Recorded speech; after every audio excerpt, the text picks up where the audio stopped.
Good morning and welcome, everyone. Glad to have some early arrivals. Good to have all of you with us.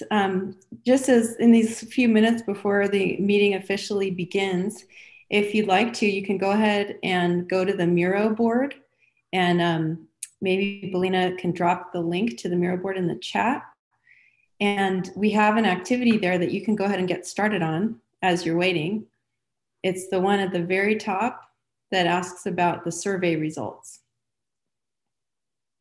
And if you see that board here, I'll do a screen share.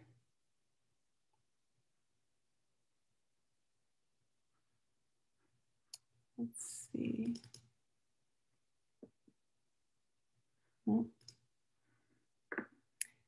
If you go to the Miro board and click on that, it's frame 4, or it's the first box on the top that says survey results. And we're asking you to comment on what stood out to you about the survey report that you read in the last week or so. So as you're ready, feel free to take one of the blue sticky notes on the right side of that frame and write in some of your reflections on what stood out to you about the survey report. Kim, can you put in the chat room the link to the Miro board or someone, Belina? Yes, Belina just dropped it, but she'll drop it again. I think as new people arrive, what was previously in the chat doesn't show up, so we'll keep dropping it there. Yeah. Thanks. Sure.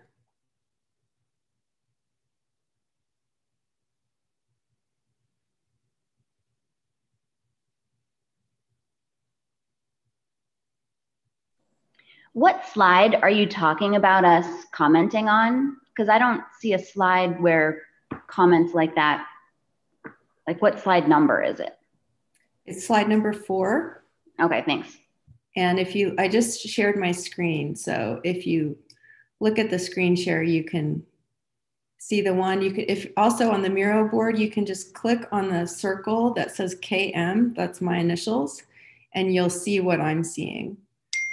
And then you can just double click on a sticky note and write your answer, and then drag it onto the gray box. Excuse me, have we started the meeting?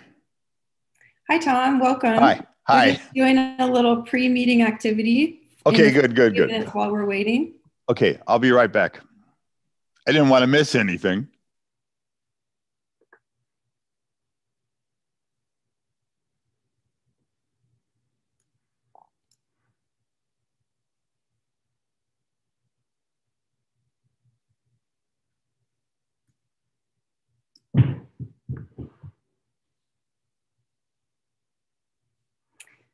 Welcome, everyone, as you're joining the meeting.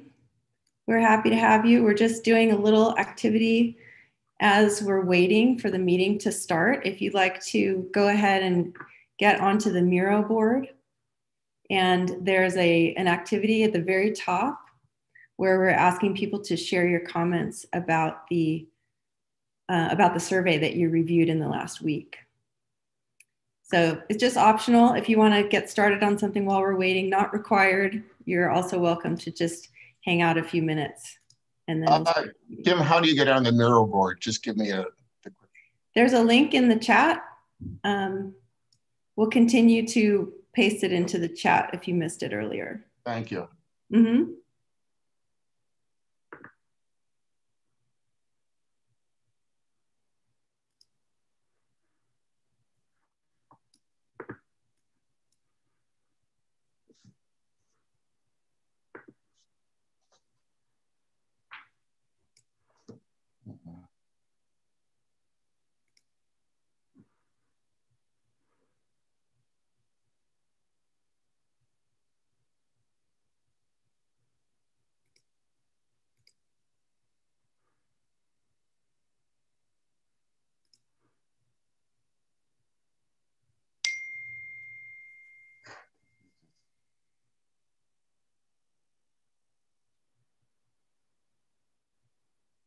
Thanks.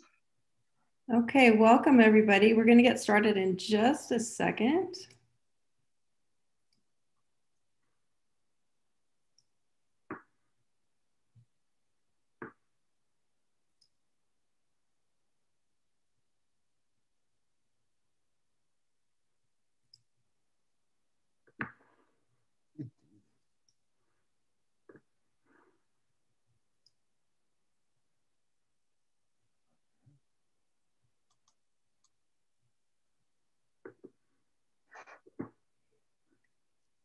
Okay, we're at the top of the hour and we have 38 people in our meeting so far. So I'm going to go ahead and kick things off. And I just want to warmly welcome all of you to this first Climate Action Plan Task Force meeting. My name is Kim Morrow. I'm Director of Climate Planning and Resilience at Veritas Group. We are the consulting firm that is helping to lead this process for the city of Salem. And I'm here with my colleague, Belina Bentledge, if you want to wave, Belina. And my other colleague, Kate Hamill, if you want to wave. We also have Patricia Farrell here, if you want to wave, Patricia. Patricia is a parks planner with the city of Salem, and she's the project manager for the Climate Action Plan. So I want to just say a couple of logistical things to get us started. This meeting is being both live streamed on YouTube. So I want to also give a welcome to all of you who are watching on YouTube. Welcome. It will be recorded on YouTube as well, so it will be able to be watched later. So please be aware, as in our conversations and comments, this is a public meeting.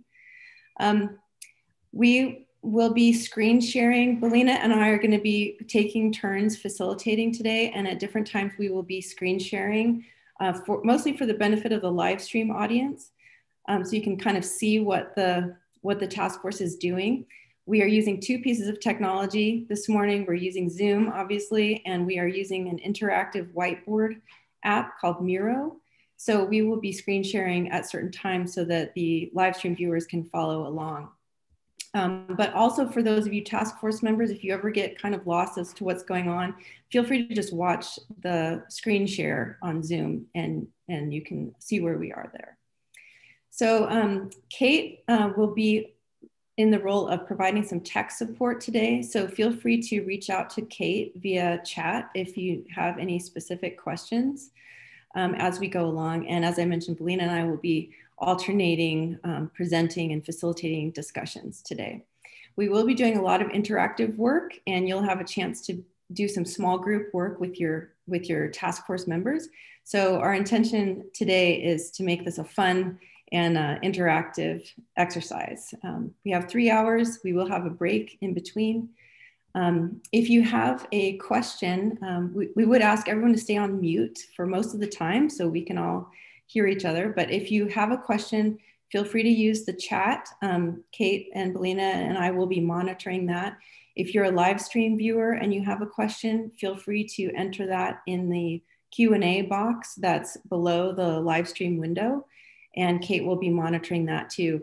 If we can't answer them all in real time, we will address some at the end, and we can always follow up to answer your questions after the meeting. For the task force members, we ask generally that you feel free to ask any clarifying questions as we go. We do have a tight agenda that we're getting through this morning, and we will have a longer Q&A opportunity at the end of the meeting.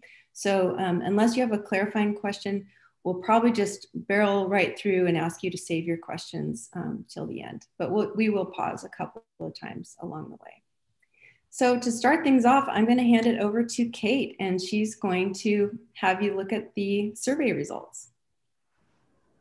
Yeah, so welcome. And I see that some of you have already started doing this activity a little bit before the call, so that's great.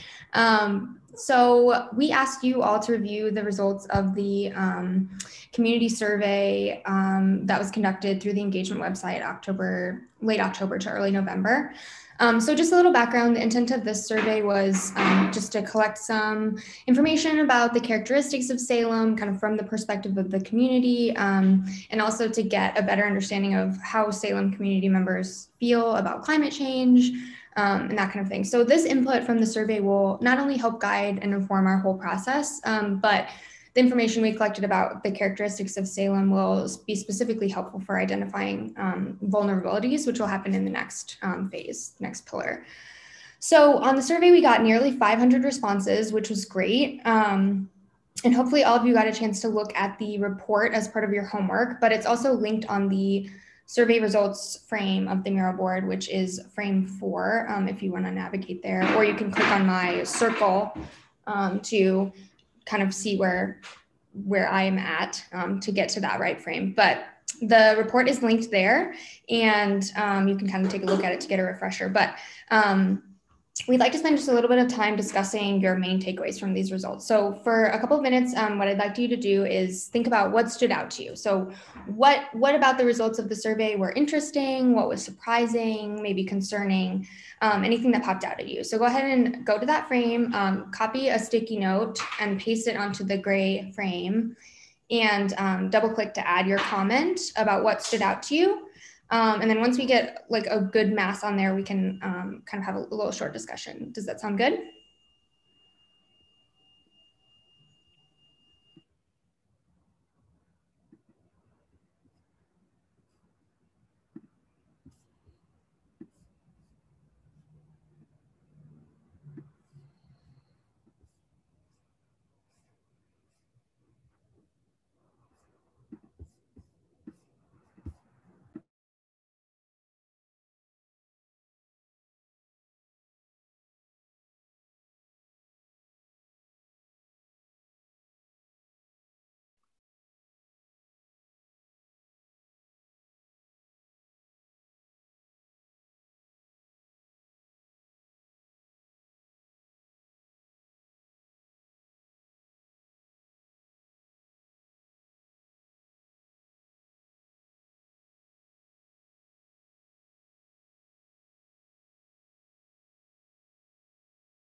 Okay, looks like we're getting a lot of comments here. So I'm just going to read a few key responses, and you can continue adding your thoughts as well. But it looks like a couple of comments on public transportation being a weakness, which is something that did come up quite a bit. That there was a focus on sort of a concern for affordable housing, focus on housing and livability. That was definitely one of the key takeaways from the survey. I see a couple of comments about the demographics that we kind of got. We collected demographic information voluntarily at the end. And one of the comments here says, the lack of diversity of the people who took the survey. I would be interested in comparing this to the demographics of Salem to ensure the data accurately represents the population as a whole. And that's a great comment. Definitely, we can share out some of the more specific demographic information, but we did note that the 80% of the respondents identified as white or Caucasian of those who did choose to respond to that question, and that actually does line up with the percent of the Salem population that is white or Caucasian. But we can send out some more detailed information about that if you like. Let's see, what else do we have on here? Oh, many of the respondents were very worried about climate change, but assumed that the average Salem resident was not. This is something that I noticed as well, which was really interesting, that I think it was 73% or 77% are worried, very or somewhat worried about climate change, but a much lower percent assumed that their peers were also concerned. Let's see, what else do we have? Kate, we had a question in the chat about whether the survey was presented in multiple languages. You want to address that? Yeah, so on the engagement website, we have a Google Translate widget available. So you can translate all of the materials that are on the website into pretty much any language, I'm pretty sure. I don't know exactly how many. So yes, it was available in pretty much any language. Does that answer your question? Sorry, it's hard for me to monitor the chat and the board at the same time. Let's see what else. One of the responses, or one of the comments here says, the responses to the questions about what all Salem residents have access to. I work with people who have low incomes and they don't have access to many of the things that survey respondents think are readily available. That's a really good comment. Yeah, those responses there, there's a long list of things. And there's some additional comments on that question as well for us to kind of share out some of the follow-up open-ended responses. We can share those out as well, but I think that's a really good comment. Let's see what else.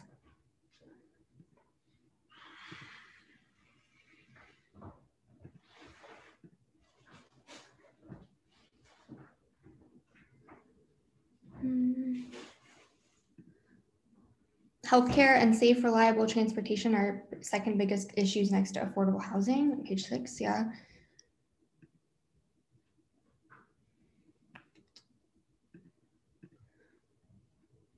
All right, well, so I think a lot of you have really great comments, and a lot of the comments that you've put on here are things that I kind of noticed as we were going through and analyzing the survey as well. Let's see. And I think a couple of the key takeaways that I noticed that I think you all have put on here as well are just a large majority of folks are worried about climate change, and they're worried about the weather events that occur because of climate change. Especially, I think wildfires was one of the top concerns, and I think obviously that was probably on people's minds because it was recent. But I think it's really notable to notice that folks are worried about these things. And then on sort of the flip side of that, or not flip side, I suppose, but on the same line of thinking, 73% believe that it's important that we're doing this work, that Salem is going through this process and working to mitigate and adapt to their effects of climate change. And I think overall, the responses to this survey will be really helpful in informing kind of some of the strategies that we'll kind of work through. And strategies to address climate change are often sort of multifaceted and will help kind of address a lot of different problems that Salem has. And working through these survey results and understanding those vulnerabilities is really going to be helpful for this group in our next phase for the vulnerability assessment. Kim, did you have any other comments on the survey results or folks' comments here? No, that's really great. Thank you, Kate. There's well, actually, there was one more question in the chat that came up about whether the 500 person response was an accurate sample size, and we felt that it was. Do you want to say a word about that, Kate? Yeah, definitely. So, using 95, I think it's 95%. Actually, I can send the more detailed information, but actually, I think about 400 was the sort of N equals sample size that we were hoping for based on the population of Salem. So 500 is actually a really great response rate based on sort of statistics rules. Okay, thank you so much, Kate. I just want to say one small thing I forgot to say in my introduction. We wanted to ask everyone if you could show the organization that you're with in your name in the box that appears on Zoom. So if you look at how I just did mine, I just added a comma and then I said I'm with Veritas Group. So if you can click on in the upper right corner of the box that you appear in, there's 3 dots. And if you click on that, it brings up a menu option to rename yourself. And in that box, you can just add the organization that you're with. So if you could do that, that helps us get to know each other a little better. And with that, I'm going to turn over to Belina. All right, I'm going to stop sharing my screen. Kim will do a screen share so we can see where our next activity is going to be. So I'm going to pull up the frames and direct you to our next activity, and that will be part of the homework review that we asked you to do. So if everyone could go, let me find it here, to frame 6. So you can either use that function, the bottom toolbar where you use the frames and click on frame 6, or you can click my picture and it will bring you to this next activity. So I'll give you all a few seconds to find where we are.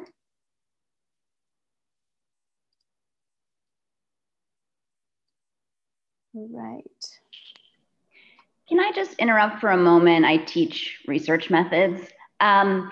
So what's going on with this idea of sample size is there's a difference between having a relatively good response rate versus having a representative sample. So people have observed that both people of color in Salem, as well as Republicans in Salem, were not really given outreach for this survey and were not really represented very much in the survey. From the Our Salem Visioning Plan, we see that actually 71% of Salem is white and not 80%. So it is clear that white people have been oversampled.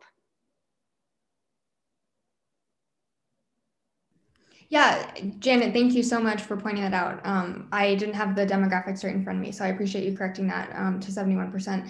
And this was something that we were definitely concerned about as well. And equity is one of the top priorities for this. And it's a learning process, right? Is understanding how we can best connect with communities that we definitely want to be hearing from and making sure that we're doing equitable and inclusive engagement. And we have certain sort of touchstones throughout this process to ensure that we are doing as much as we possibly can to include all voices. And so I think it's really important that we have that pointed out and that we continue to strive for a better process. And we've been working closely with Eunice Kim to try and make sure that she has established a lot of partnerships with community organizations and leaders who can kind of help connect us to some of these networks and get that outreach accomplished. But I would love to touch base further with you separately if that would be something you'd be interested in to kind of discuss ways that we might be able to do this better.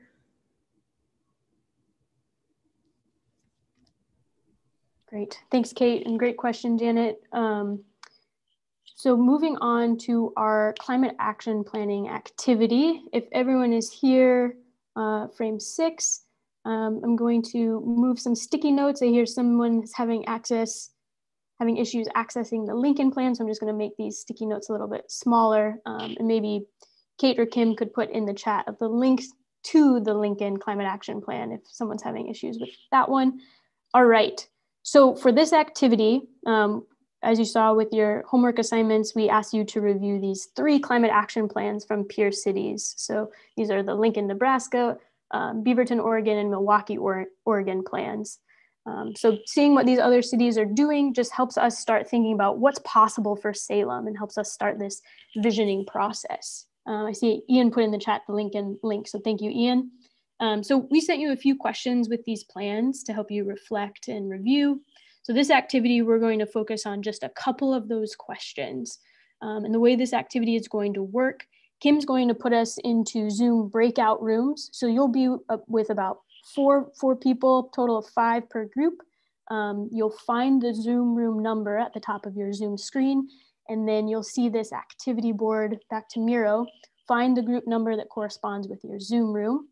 So you'll go there in your small groups, introduce yourselves, share your names, your affiliations, and then you'll have about 20 minutes to discuss your response to the questions in your group's block. So the questions are the same for all the groups. You can read them, and I'll share them now too so everyone can hear them. The questions are, what elements from these 3 plans should be included in Salem's Climate Action Plan? So what did you like? What should we be sure to replicate in Salem's CAP? And then that second question is, what specific aspects of these plans should not be included? So maybe it's a design element, maybe it's an irrelevant strategy, things like that. So add that into that section of your group's frame. So again, we'll have about 20 minutes to do this activity, and Kim is going to send us into breakout rooms. Feel free, I saw some folks were able to do some Miro practice, so I saw some great successes. We had some one-on-one trainings. Feel free to assign a scribe for your group too. If someone's more comfortable, they can write your group's responses into the sticky notes.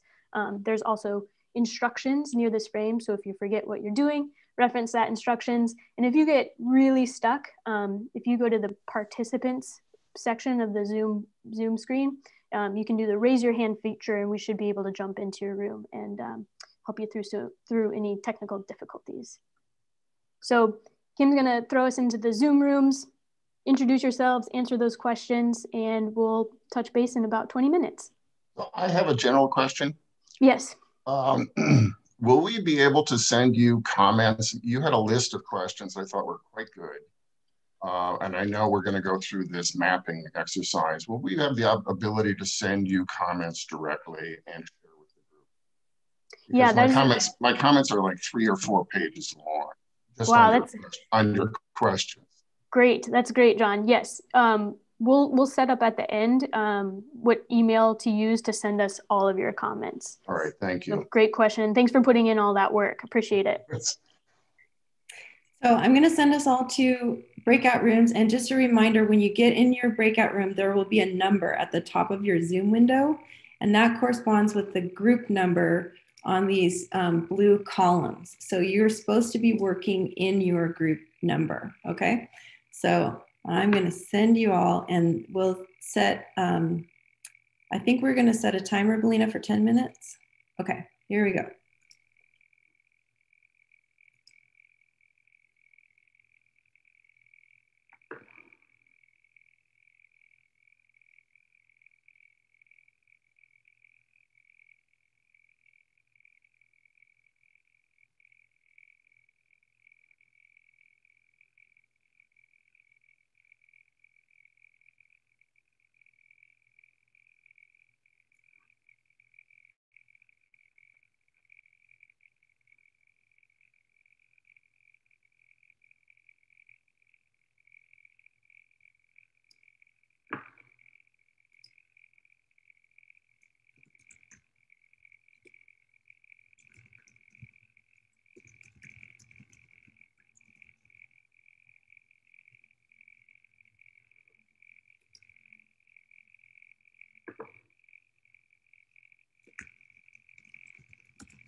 Great. All right. People are starting to come back. Feel free to keep working on some of those sticky notes. I have to say, I'm super impressed by everybody's Miro skills right now. So great work, groups.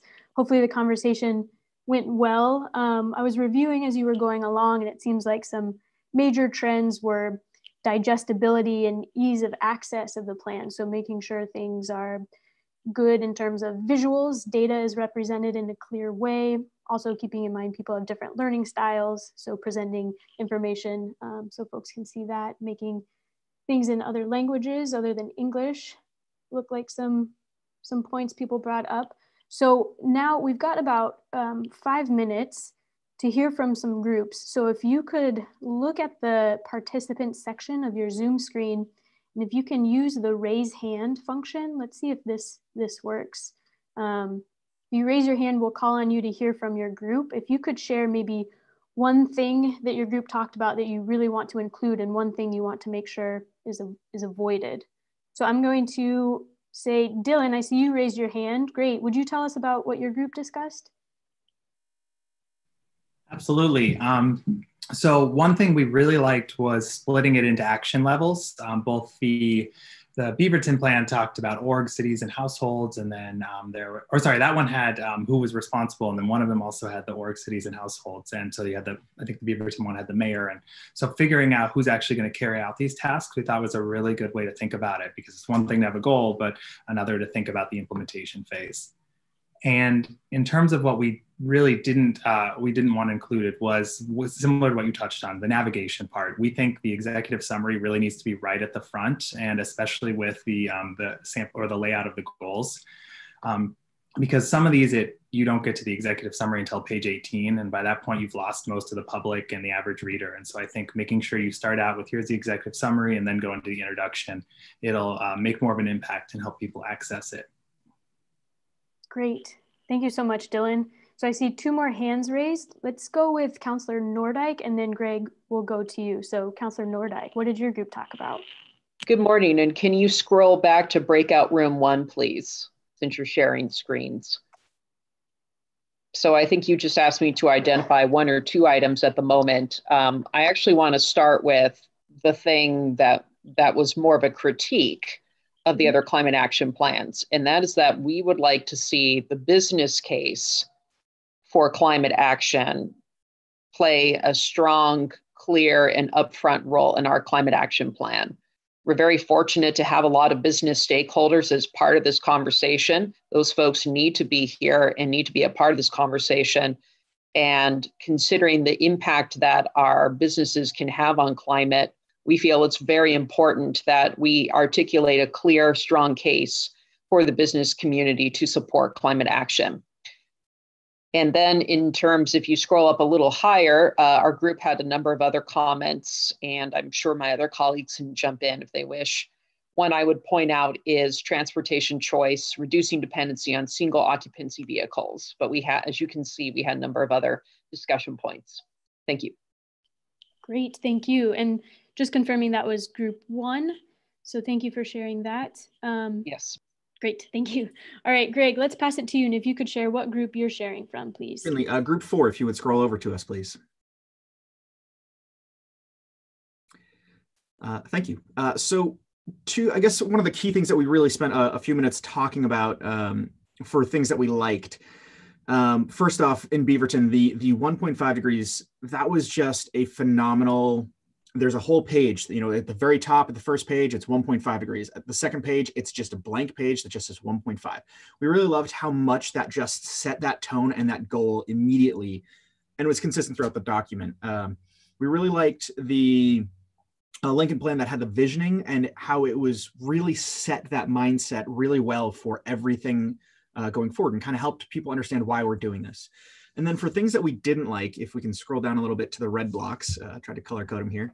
One of the biggest things that we discussed, even though it was towards the end, is that there was no translated notes in any of these. All 3 plans were only in English. It may be difficult to translate the entire plan, that's for sure. But even if it was having notes or having somebody that people could reach out to and ask, and having some of the key points in multiple languages, we think would be really critical. we weren't a huge fan of Lincoln's plan that had 172 pages and got really into detail about what individuals can do. We think the plan should focus more on what the government should do, and if individuals want something or want guidance, then we can try to publish that later and not as part of the actual plan, maybe as a follow-up document or just a supporting community, community support document. But that's what we had. Thank you. Thank you, Greg, and thank you for your group. All right, so hearing a lot about the design, accessibility, involving the business community. So thank you again for everyone who reviewed the plans, all the comments you added. And just to close this out, for the folks who are listening in via the live stream, we will capture this board and it will be able to be available online in a visual representation. So like a JPEG, an image file will be available that you can see. And then again, excellent question from earlier. If you have fuller comments that you feel weren't captured today, please feel free to send us those comments and we'll make sure we review those as well.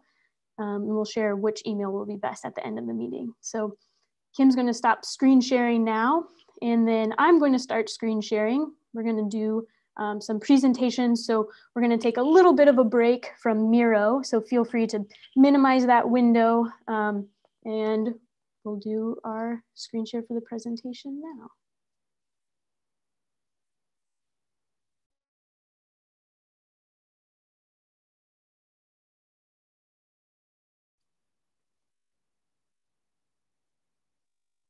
Okay, so Kim, over to you.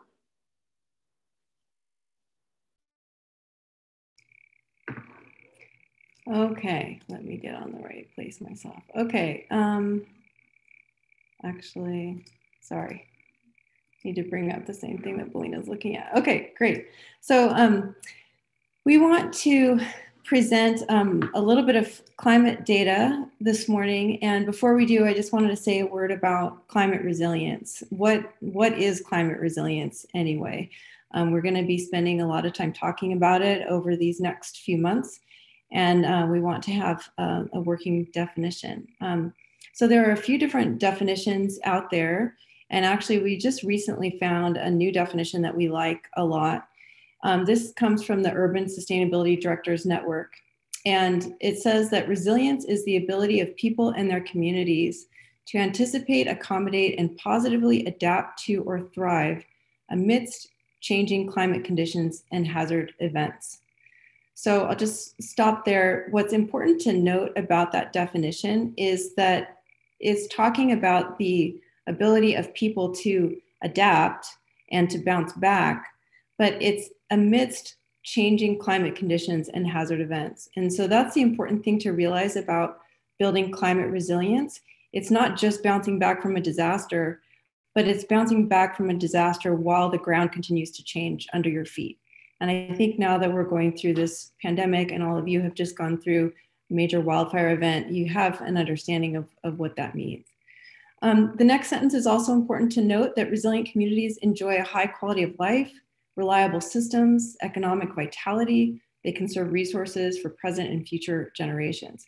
So this is important to point out because it's not just looking at disasters. It's not just being resilient to bad things that are going to happen. It's also really about fostering a whole culture where a community can thrive and be healthier and address the main equity issues that so many of our communities are struggling with right now.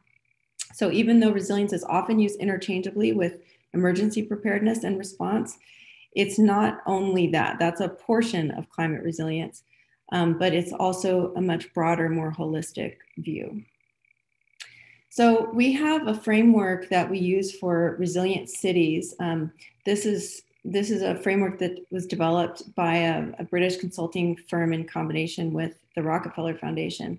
And this framework just notes that there are 7 main qualities of resilient cities, and that is that they are flexible, redundant, robust, resourceful, reflective, inclusive, and integrated. And so this is a framework that we may return to over and over as we develop our strategies for this plan, just trying to make sure that the strategies we put in place for Salem are really holistic and multidimensional as this diagram shows.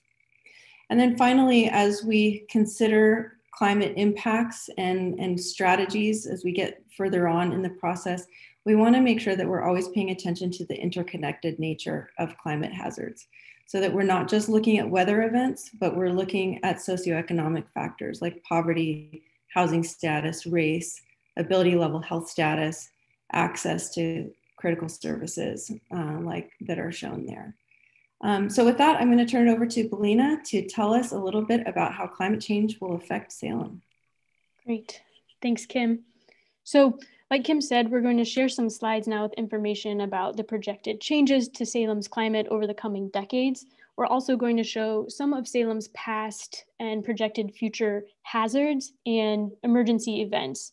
So today's presentation is meant to lay the groundwork for deeper discussion around Salem's vulnerabilities for our workshop in January. So today's meant more of a snapshot, an introduction to the changes and hazards, and you'll have access to these slides so you can reference them if there's something you want to go back into and dig a little bit deeper.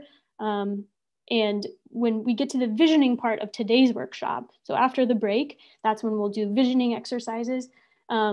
So keep the information from this presentation in mind when we get there. So moving us forward, I'm going to start with climate projections at a state level. So all of this information is from Oregon's 4th Climate Assessment Report. This is from the Oregon Climate Change Research Institute. So looking at the state as a whole, depending on which scenario is going to happen. So there's 2 main scenarios for greenhouse gas emissions. There's a lower scenario, there's a higher scenario. So depending on which emission scenario actually happens, the state by the end of the century will warm by about 4 to 9 degrees Fahrenheit.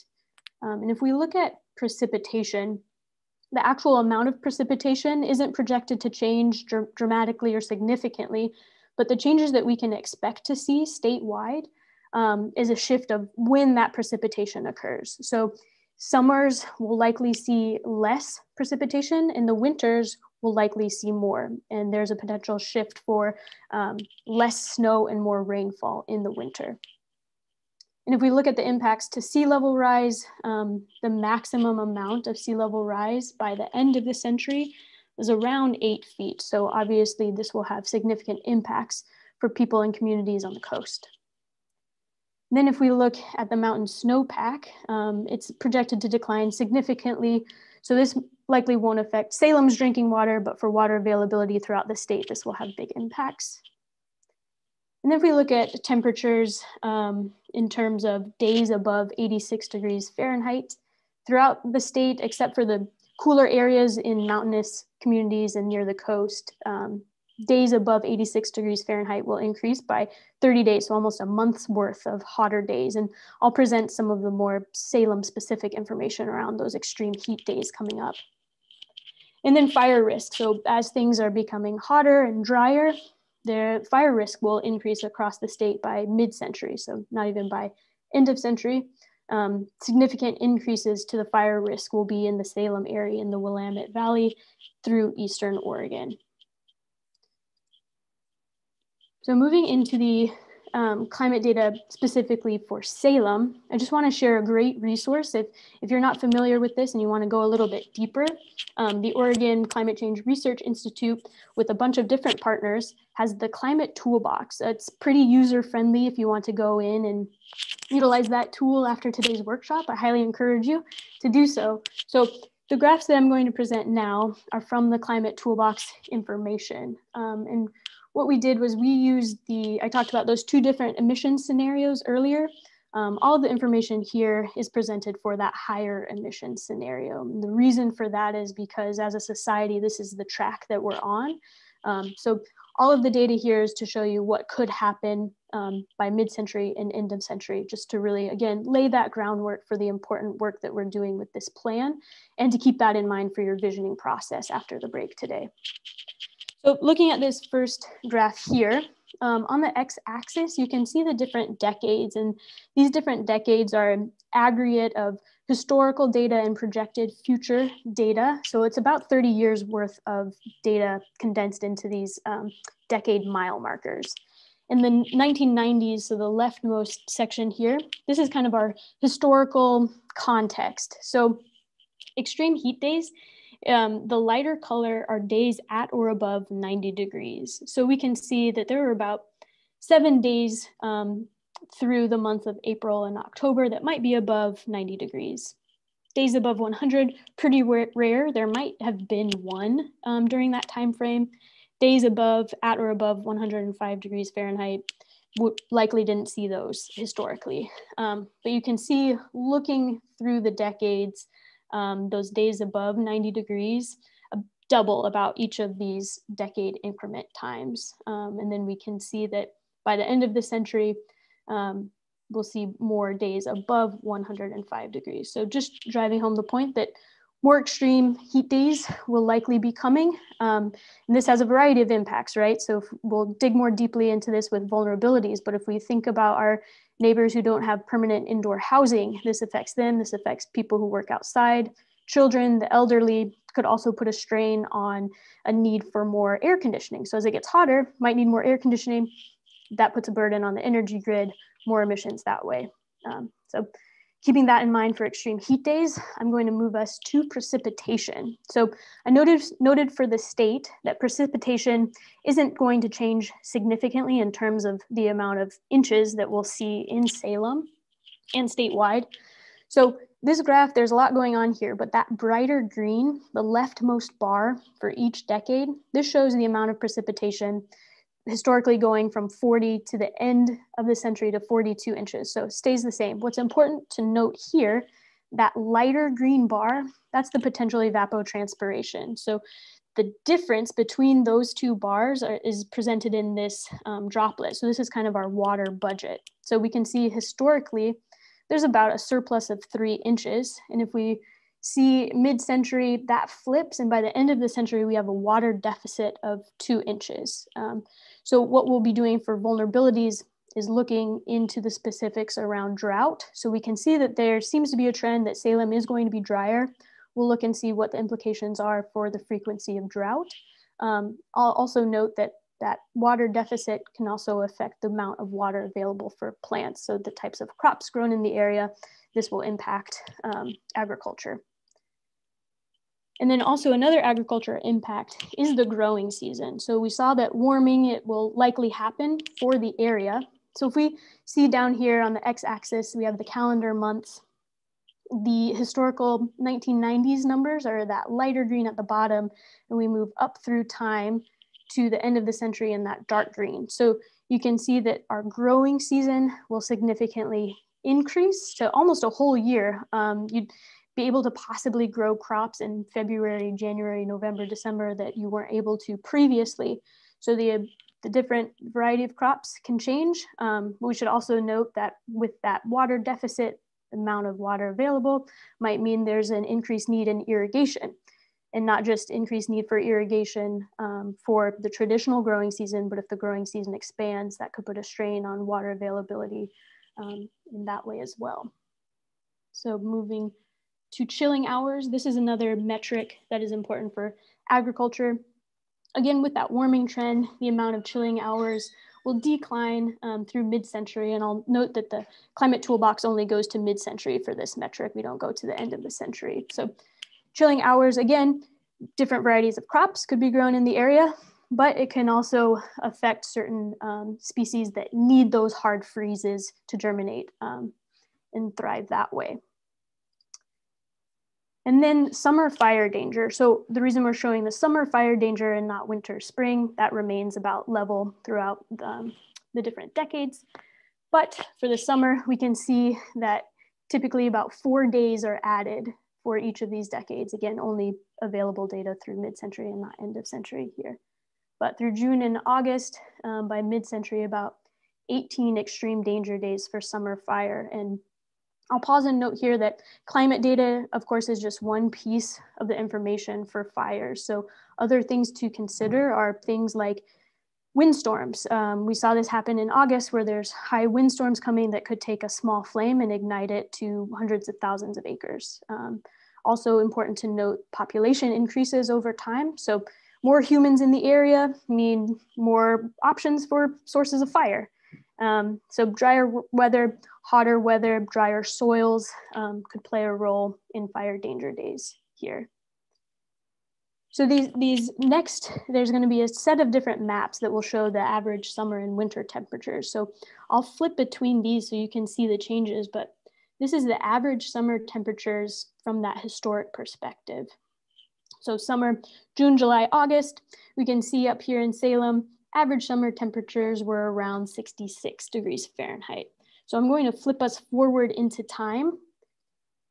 We can see that the whole region up here shifts to redder numbers, which means an increase in temperature. So by end of century, average summer temperatures in Salem will be around 75 degrees. So about a 10-degree increase there, and I'll flip back just so you can see the differences. Lighter temperatures throughout, darker, warmer temperatures by the end of the century under that high emission scenario.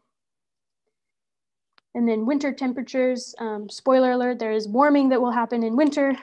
So historic temperatures around 41 degrees, and then moving forward to end of century, around 49 degrees. So about an 8-degree increase there. And again, I'll flip back so you can see this. Something to note here is the coastal area of the state historically, and then flipping forward, the warm temperatures expand. So the state, again, just to bring back to that first slide, state overall is getting warmer too.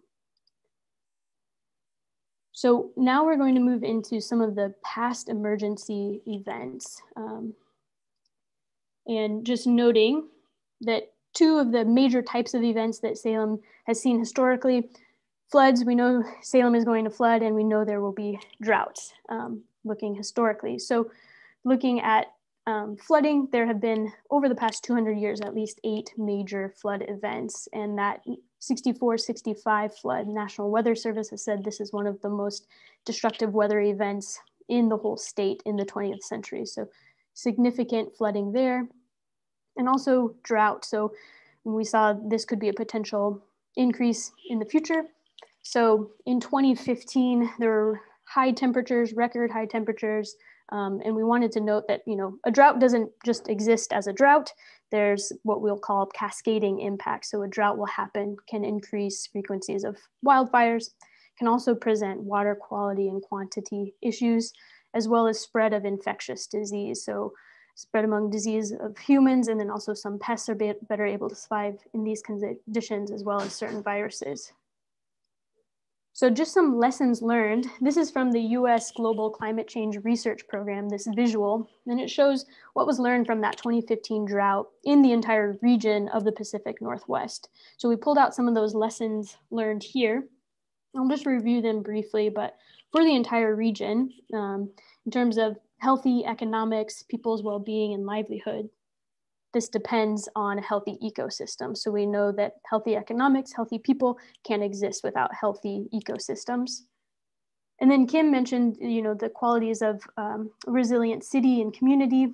Robust infrastructure is critical for resilience. So if we think of infrastructure, this is everything from water supply systems, transportation networks, roadways, interstates, energy infrastructure, the power grid, supply transmission lines, and then also communication networks. So if we lose our energy supply, could that impact how we're able to communicate with folks? And then this third point here, the social systems, community connectedness, not only helps everyone prepare for these emergency events, but it helps us survive and persist through them. So one of the best predictors of a community's ability to survive an event and then rebound and recover after a catastrophic situation is their community connectedness. So when Kate was leading that exercise and we saw your inputs on how people feel connected or not connected to each other in Salem is an important factor to consider for vulnerabilities and future strategies when we get to that early next year. And the final point, one of the most important points here, 2015 frontline communities are the first to experience the effects of disasters and climate change. And we're seeing that with COVID-19 as well. So then current situation, so the 2020 wildfires, the Beachy Creek and Lions Head fires began mid-August. And then that windstorm came, I think it was a Tuesday, really expanded everything. Almost 400,000 acres burned nearly 2,000 homes and structures. So these are cultural, historical sites, also US Forest Service roads and infrastructure. So that inhibited the ability to respond to some of the fire areas. And I'm sure you still remember this, but that smoky stew, the hazardous air quality that for about a week, Salem had the worst air quality in in the world. And I'm trying to find the notes here, but according to, there it is, the Oregon Health Authority, 10% of all emergency room visits during a certain time frame were for asthma-like illnesses. So immediate impacts because of that poor air quality from the fires. And then also outside of human impacts, there's things like vegetation mortality, soil burn. So the plants in the area will take a long time to recover. Also habitat loss. So for all species living in the area, also some federally listed species in the area lost their homes as well as human homes. Soil instability due to the fires could increase some risk of landslides. So again, just driving home the point that there are these emergency events, but there's also cascading impacts. So a fire doesn't just mean a fire, it means a lot of different issues arise. And then also noting this image here from the Department of Environmental Quality, outlined in purple is the drinking water area, and then the red outline shows the fire area. And this water droplet is the water intake. We can see that the edge of the fire, looking at the distance here, there's only about 5-6 miles. The fire narrowly escaped reaching the drinking water source. So again, that's a potential vulnerability in the future that we can discuss. And then ending this bit of the slideshow with on the horizon, hazards that are coming. This is from Salem's Natural Hazard Mitigation Plan.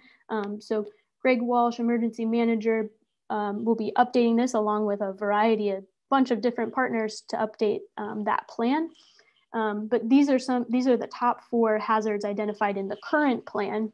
So we can see here, starting at the bottom, not necessarily related to climate, but if climate impacts and emergencies are happening and the earthquake happens, again, the cascading, compounding impacts there, the big Cascadia earthquake. And then moving down from the top, winter storm, we have the flood. So again, knowing that historically Salem does flood, likely will in the future. And then those windstorms that can lead to wildfires and other impacts. So keeping those in mind. And then this is a quote from Salem's Natural Hazard Mitigation Plan that climate change variability has the impact to increase the effects of these hazards. So we know this, and we'll keep that in mind throughout our planning process.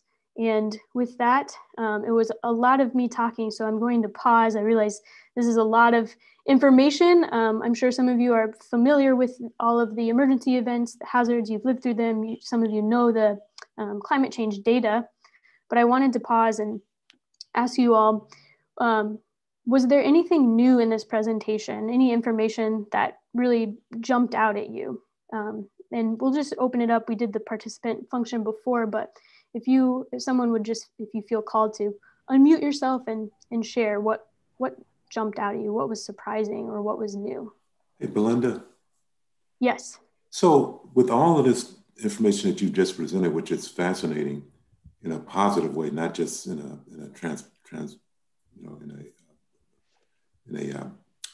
uninteresting way, but we've gotten to where we are over time. Has anything been done? Have we taken any steps prior to now that's lessened the impact to bring us to where we are today, or it's a culmination of all of this time and here's where we are without any earlier involvement in trying to stem this tide?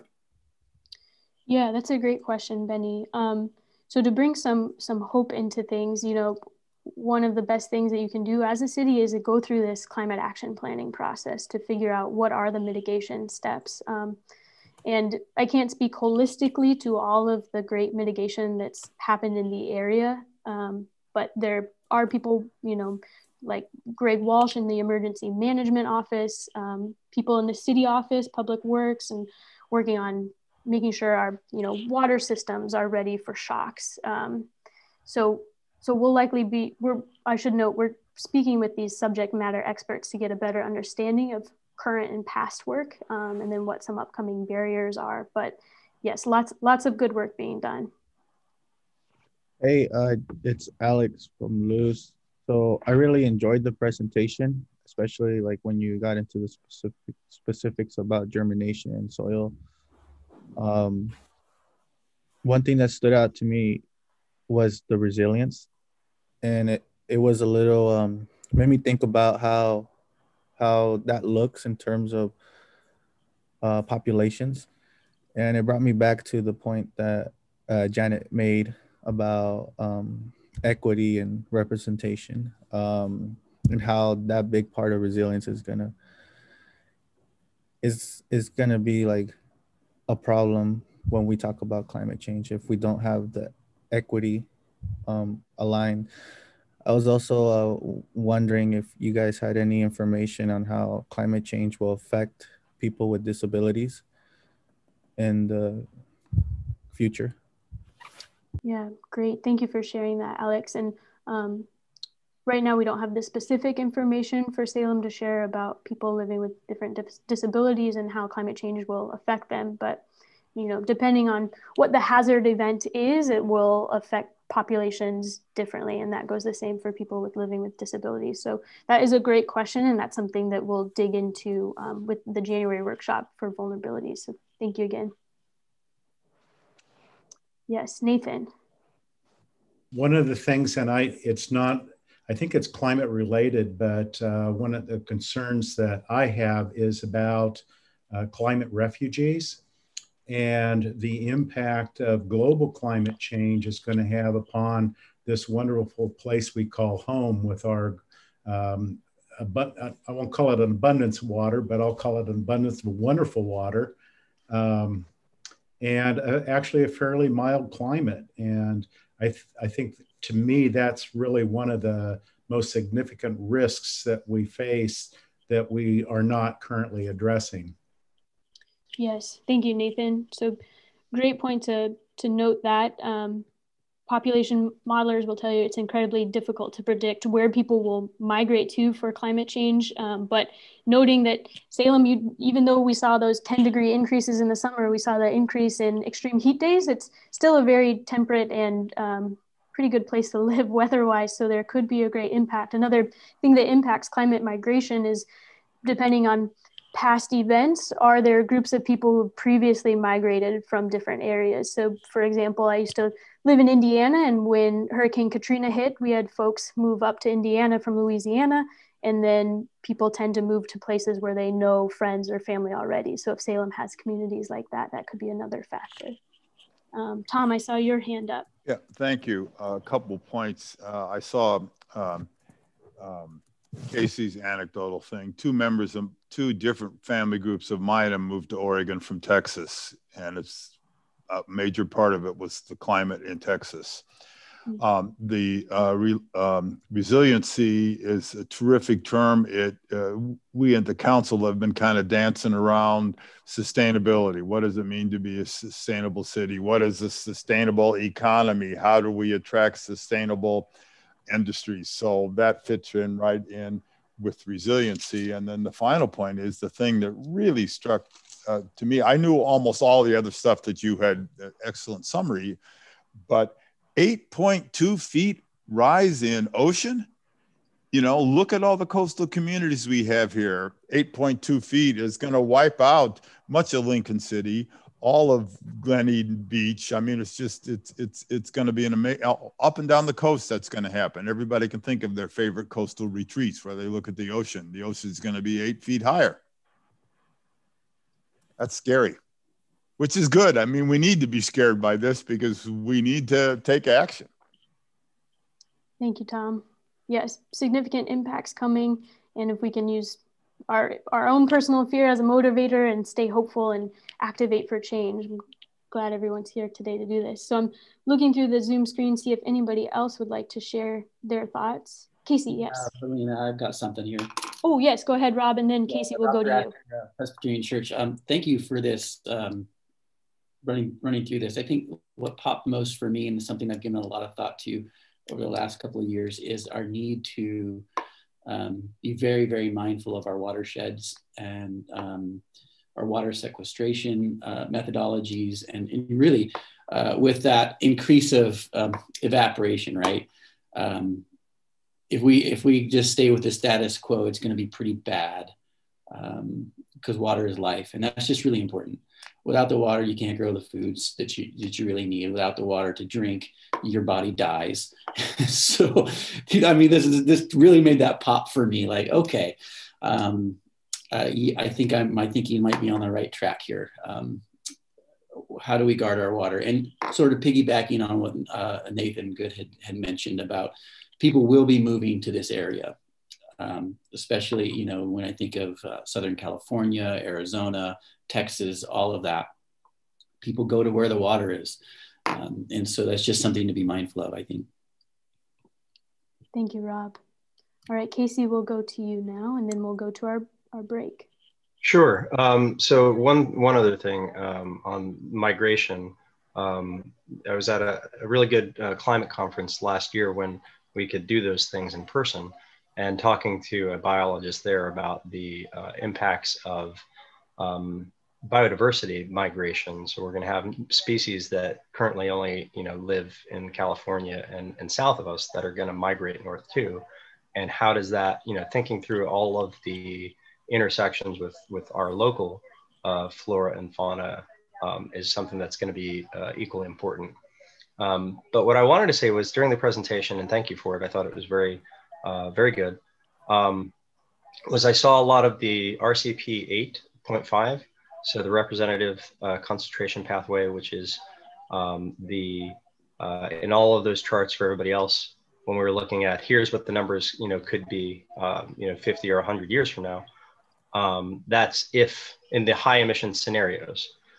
So if very little action is taken and we don't mitigate emissions. So is there additional data or look at what the numbers are under our RCP 6 or 4.5 or 2.6? Yeah, great question, Casey, and thanks for sharing everything too. So in that climate toolbox tool, again, if you want to reference that, it's just climatetoolbox.org, and we can send a link. It's linked in the slides, which you'll have access to. So that specific tool only has the high emission scenario, RCP 8.5, and the low emission scenario of RCP 4.5. So you can toggle between those. Okay. Great.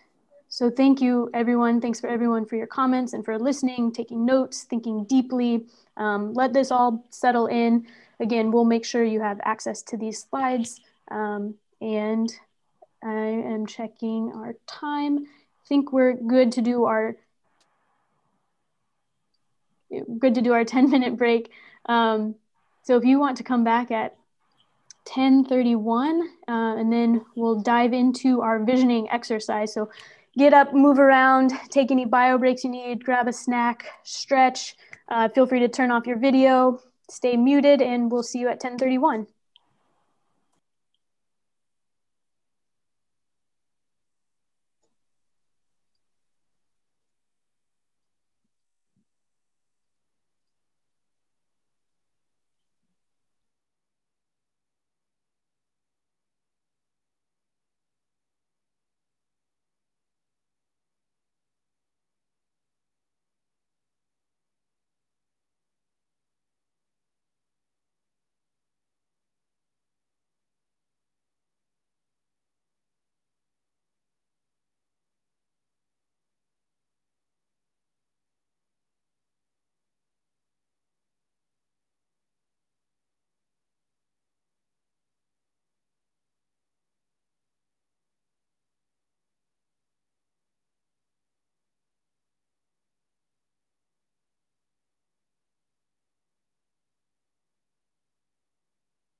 Okay, everyone, we're going to go ahead and get started on the second half of our workshop this morning. Hopefully you all got a little bit of a break. This is where we get into the fun part. Well, hopefully it's all fun, but we're going to devote the rest of our time together to a visioning exercise. And this is the first part of our planning process. In fact, Lena, would you mind sharing the mural board once more and focusing on that frame that I forgot to cover earlier, which is our 4-part planning process. Just wanted to remind everyone where we are in the planning process. We have a 4-part planning process, and it starts with visioning. And that's what we're working on this whole kind of month, you might say. There it is, if you look on the screen share. So today we're looking at the question of what would a resilient Salem of 2050 be like? In our next workshop in January, we're going to be moving on to number 2, which is our vulnerability assessment. And that's when we'll be looking much more deeply at what are the most important climate risks and climate hazards for Salem. And then after that, we'll go into developing strategies to reduce emissions and make Salem a more resilient city. And then finally, we'll move to implementation planning, where we look at what accountability structures and commitments need to be made to implement the recommendations of the Climate Action Plan. But to go back to visioning, we start with visioning because each of us has a different vision of the future. And sometimes we're not conscious of it, but we're carrying around some maybe unconscious hopes, dreams, assumptions about the future. But we also have our own opinions about what's important and compelling. And everyone's insight is needed to create a shared vision of the group, of this group. And that's what we're going for, is to create a shared vision. So the vision that we're creating is not the same as a goal. It's also not as lightweight as a fantasy, but it's a practical vision. So we want you to imagine what could be the best outcome for the city of Salem, given the changing climate, given some of the vulnerabilities that we may be beginning to be aware of now. So in our previous session, you learned from Belina that Salem will face certain challenges related to how the weather will be changing, but Salem also has many strengths as a community. Salem's also in a position where there may be certain opportunities that are created by the changing climate. And we know that Salem has the capacity to become even stronger. So knowing all of this, we'd like you to take some time to imagine what a resilient Salem of 2050 could be. And so we're going to start with just some internal visualization. So I'm going to go ahead and ask you to just close your eyes for a moment and just imagine. Imagine the city of Salem 30 years from now. The city is definitely experiencing more extreme weather events, but this climate action plan has been successful, and the city has increased its resilience. In fact, Salem will be highlighted by a major news magazine as the Climate Resilient City of the Year. And you have been selected to lead a group of reporters on a tour through the community to show them and inform them of all the different aspects that have made Salem successful, whether they are visible or not. So I invite you to take a few moments and consider these questions. What achievements in Salem are you most proud of? What kinds of things do you see and hear walking around?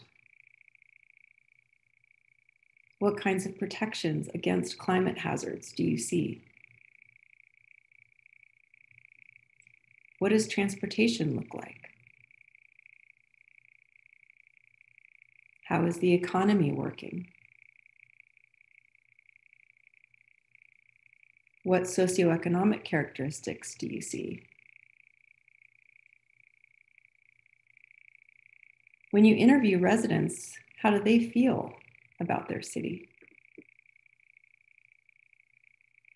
How are organizations and residents helping each other in times of need? How do critical services work? Who in the city is vulnerable?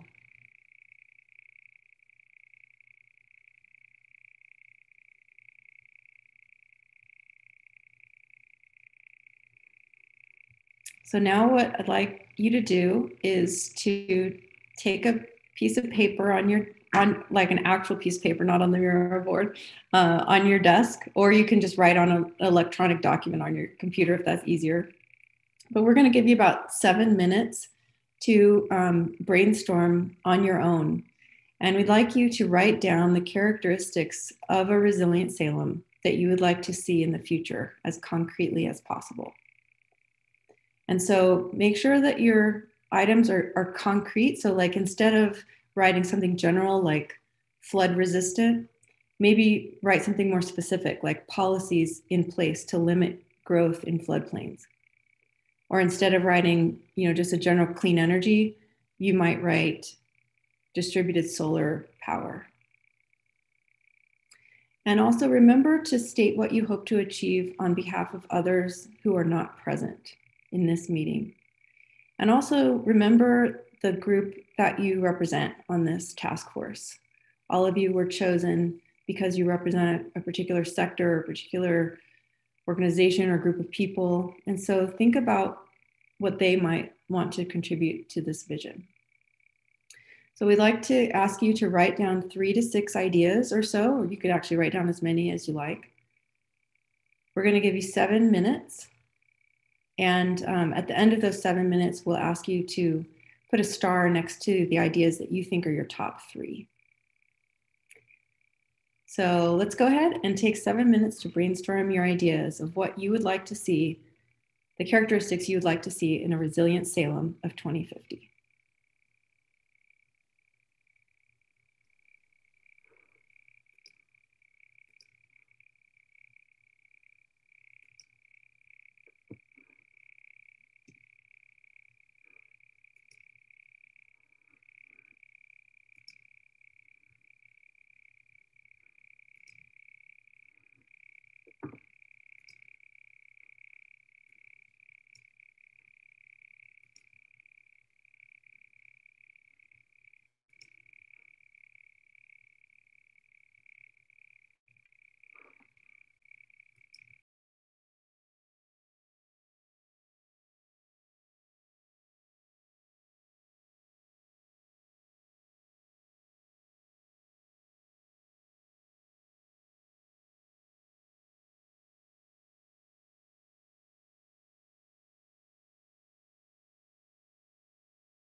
There's about 2 minutes left. As you get to the end of your brainstormed list, start thinking about what you want to mark as your top 3 ideas and put a star next to them.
Okay, so put a final pin on your list.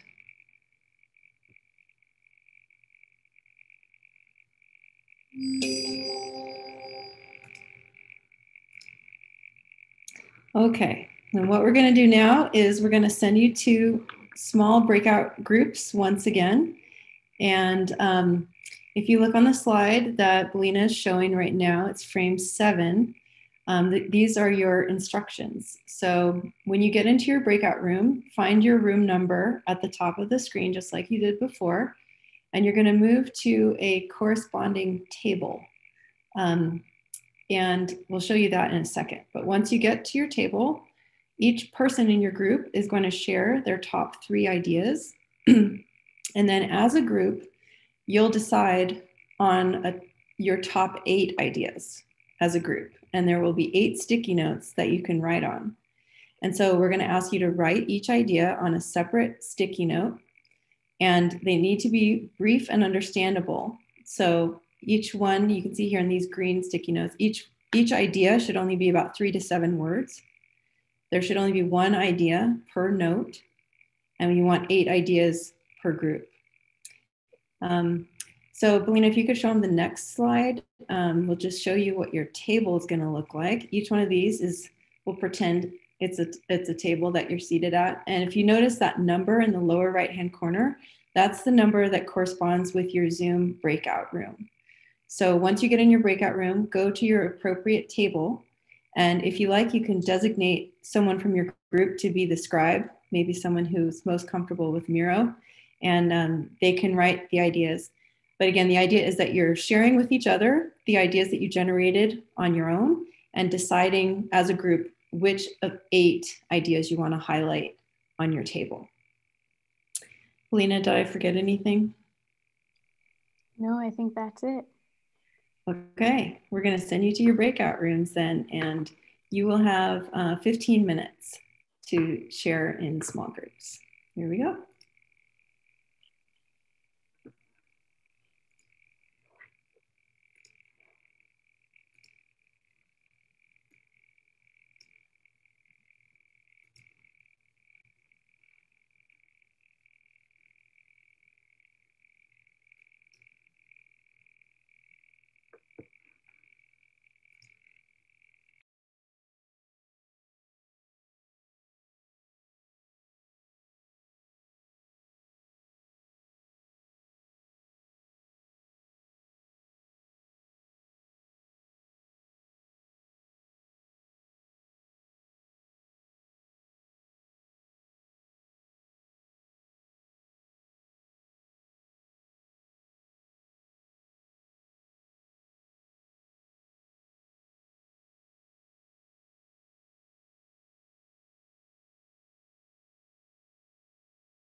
So Greg, we're in small groups. I'm gonna see, Kim, are you able to send Greg over to one of the small group breakout rooms? I'm already in group 5. I just have it open on a different screen, so I've been watching and listening along, but I haven't had my camera available. So if you can drop me in group 5, I'll just pick up with my team. Okay, perfect. Let's see if we can do that. Kim, Sure. are you able to move Greg over to group 5?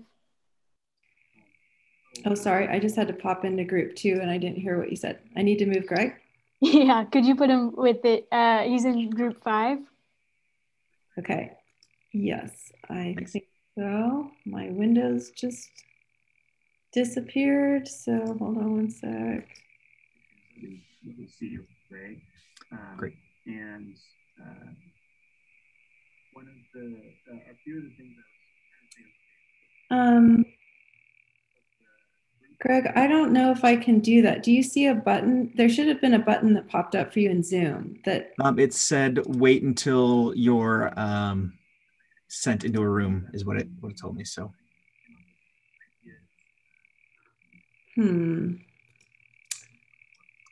well, it gives me an option to move you to a different room than room 5. Let me try to leave group 5 on my other screen. And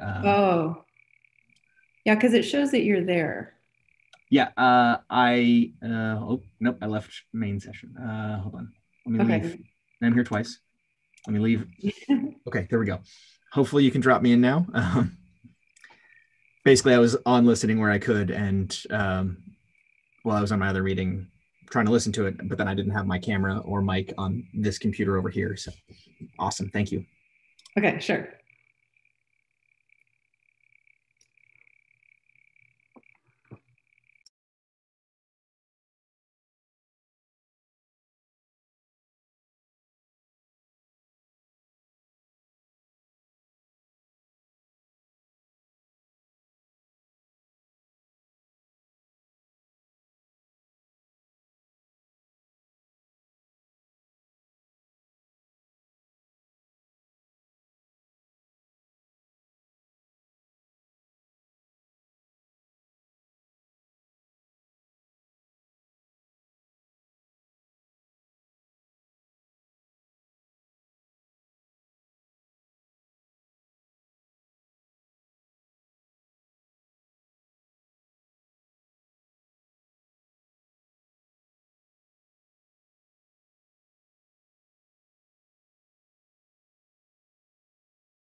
All right, great job, everybody. From what I can see so far, it looks like you all did a wonderful job, and you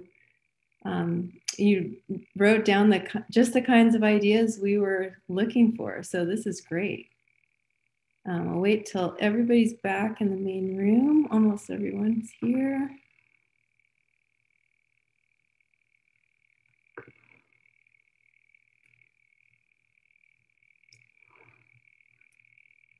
Okay. I think we're all back now. Okay, and I was just saying to everyone, great job. I think each group did a wonderful job here. I hope that was enough time. We're going to continue to discuss these ideas, so don't feel stressed out if you didn't quite have enough time.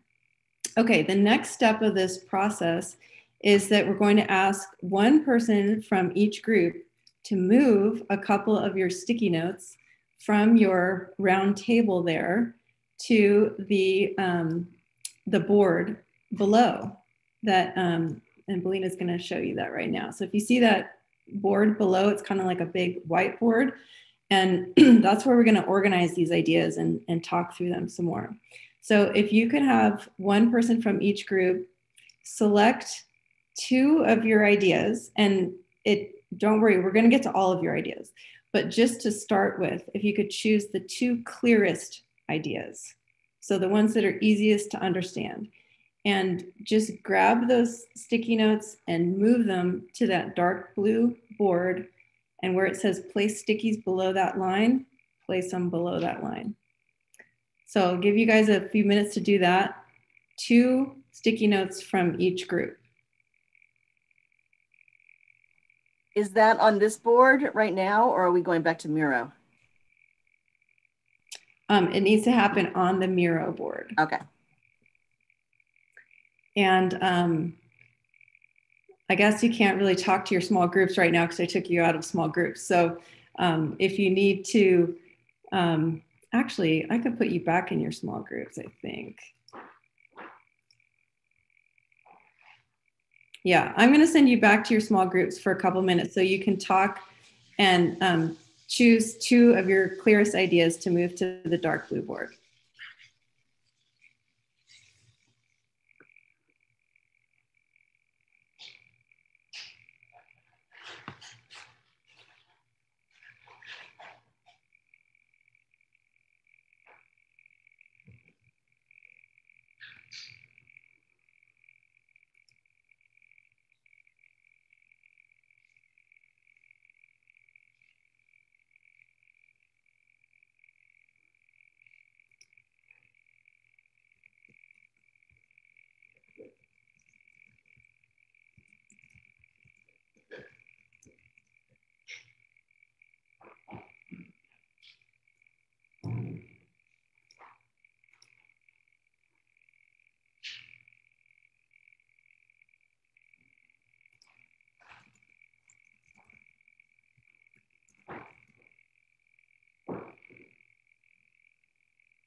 Kim?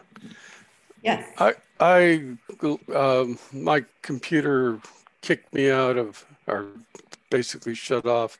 So I was kicked out of, I think, group 4. Oh, okay. I can move you right back. There you go.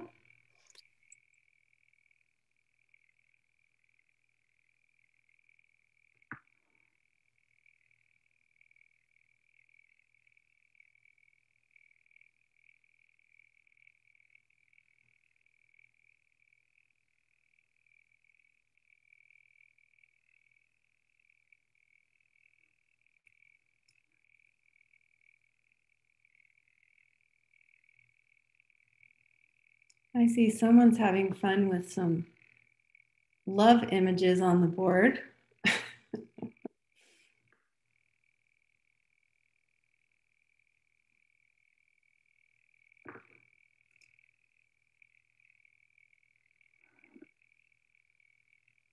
Okay, we'll just wait a couple more minutes until everyone's back.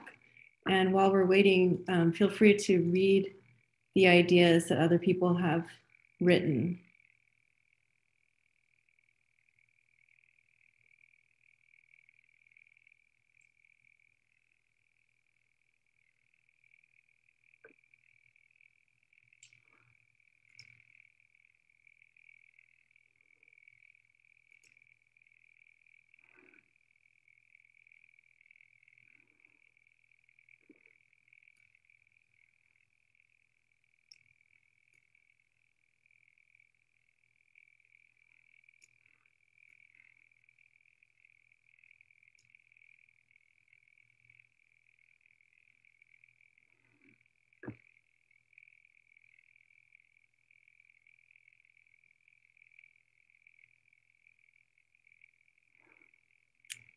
Oh goodness, what's going on with these images?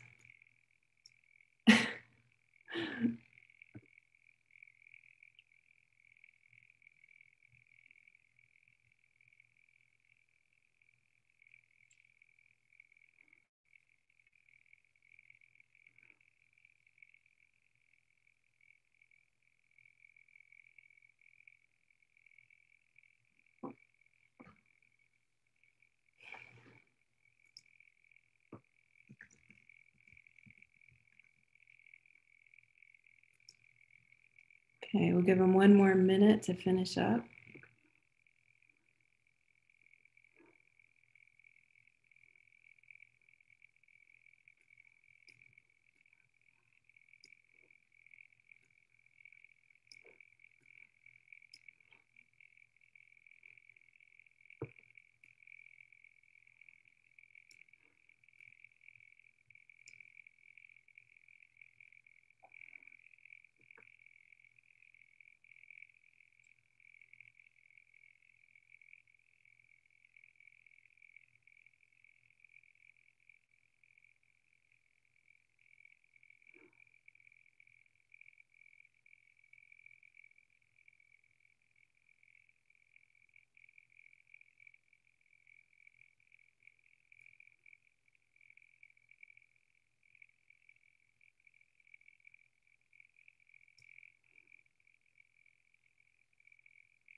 Okay, 20 seconds, and then everyone will be back.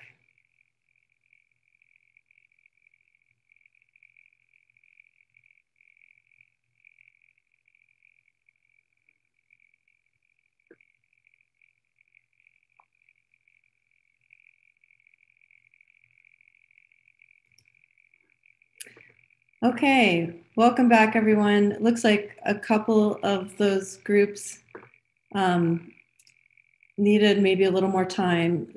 So what we're going to do now is I'm going to start grouping the stickies on the board by topic area, and we're going to decide together what goes together.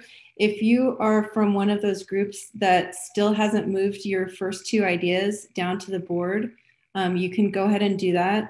If you need help, send a chat to Kate in the chat, and she can help you move your stickies. But I would ask that you, after you move your stickies to the blue board, please don't touch it on Miro anymore. We're just the facilitators are going to do this next part of moving them around. Okay, so I'm going to just take a couple of these and push them up here, pull them up here. And what we're going to start to look for is connections between the ideas. Which ideas have a similar intent? So I think that these two are different. Let's see what this one says. Orders of operation as we apply environmental improvements to protect the most vulnerable, I assume that means vulnerable people from being displaced. Orders of operation. Can someone who wrote this idea clarify what you mean? I can clarify that. So what I mean is like, you guys, I think we all learned this in elementary school, is like PEMDAS. So, you know, you can't divide before you like subtract. And how does that look for communities is how do we make these environmental changes in a way where we don't displace the most vulnerable? So I'll give an example. If we all know we need bike lanes, but how would bike lanes translate in Northeast Salem right now when there's some places where we don't have sidewalks, lighting, the transportation isn't as good? What it would do is it would make the price of rent to go up, and the people who have been contributing to that part of the community will eventually be displaced. So before we make any drastic changes, we have to really consider what are going to be the effects on the community and the people who live there. Okay, great point, Alex. Thank you.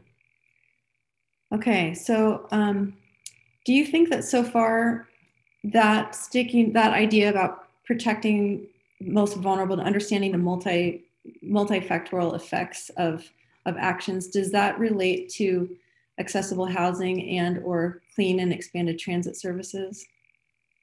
Do any of those three belong in the same category, or are they different? I think they do. Which one do you see it going with, Alex? All three, but all three in the same. Yeah, I think it's an intersectional. It's a type of lens we should have of being intersectional. Okay. Like looking at the effects of everything. Okay, let's keep it that way for now, and we'll keep going. All right, let's look at this one: environmental justice and water security. Does that also go in that category, or is that a new idea, different idea? Anyone?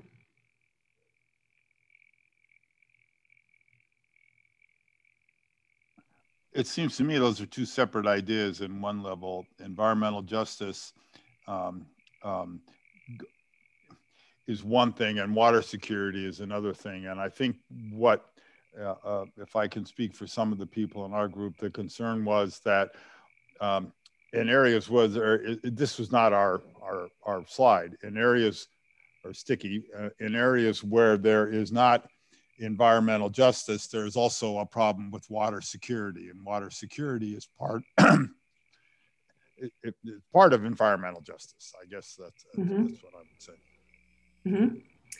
That's a great point, and I would agree. This one sticky note kind of comprises two ideas, although they are related, as Tom just explained. But if we consider this idea to be more of a focus on water security, why don't we leave it on its own for now? And then let's look at this one: abundant food supply. I think that can kind of be on its own right now. It's a different idea, it seems to me. Correct me if I'm wrong. Different idea than what we have so far. Maximum possible tree canopy coverage. That seems to be something new. Let's do two at once. Travel safely, affordability in all modes. So that relates to transportation, which we already have here. Do those two belong in the same category, or do we like this grouping that we had over here?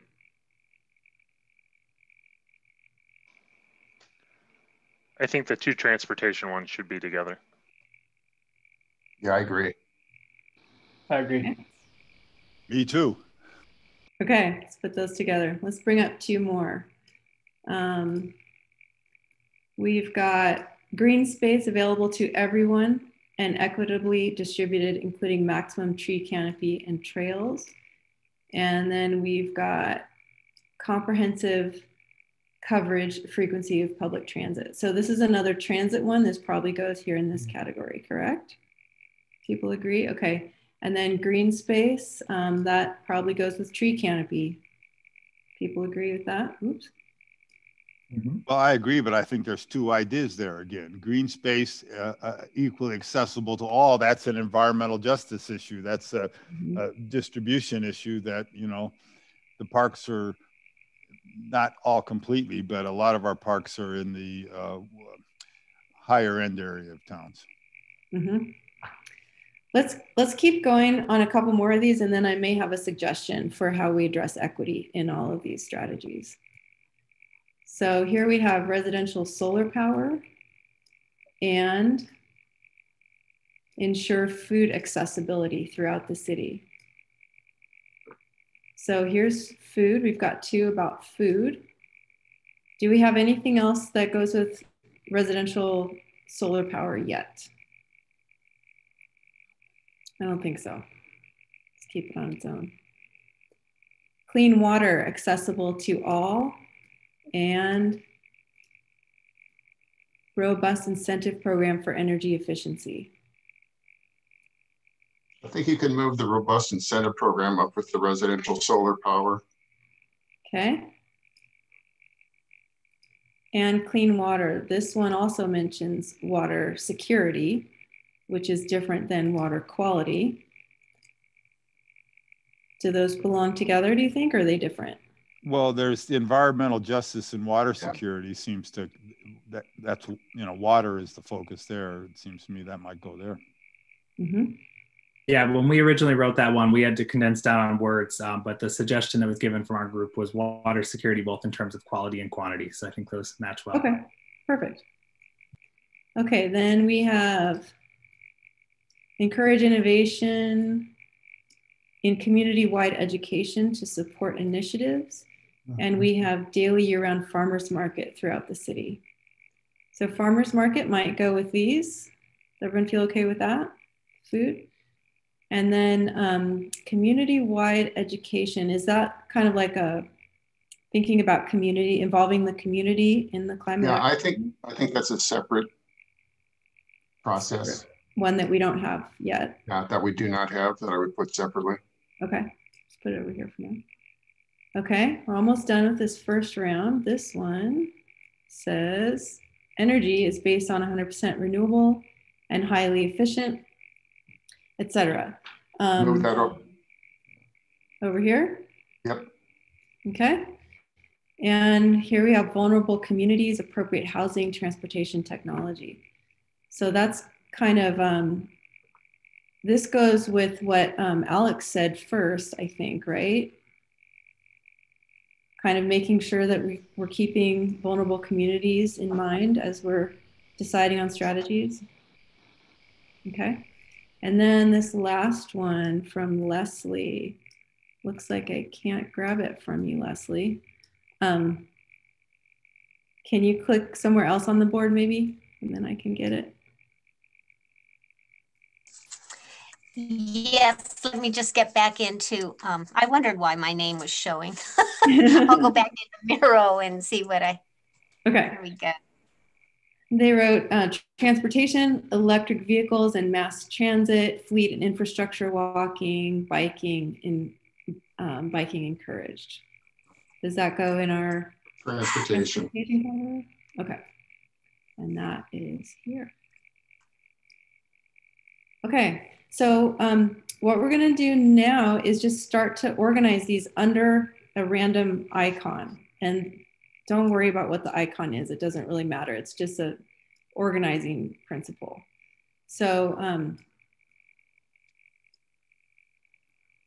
and then while I'm doing this, I'm going to invite you to go back to your board, to your table, and bring down 2 more ideas that are the most different from what we have on the board so far. So I'll send you back to your breakout room so you can talk about that with your colleagues one more time. I'll just give you a couple minutes to bring those next ideas down to the board.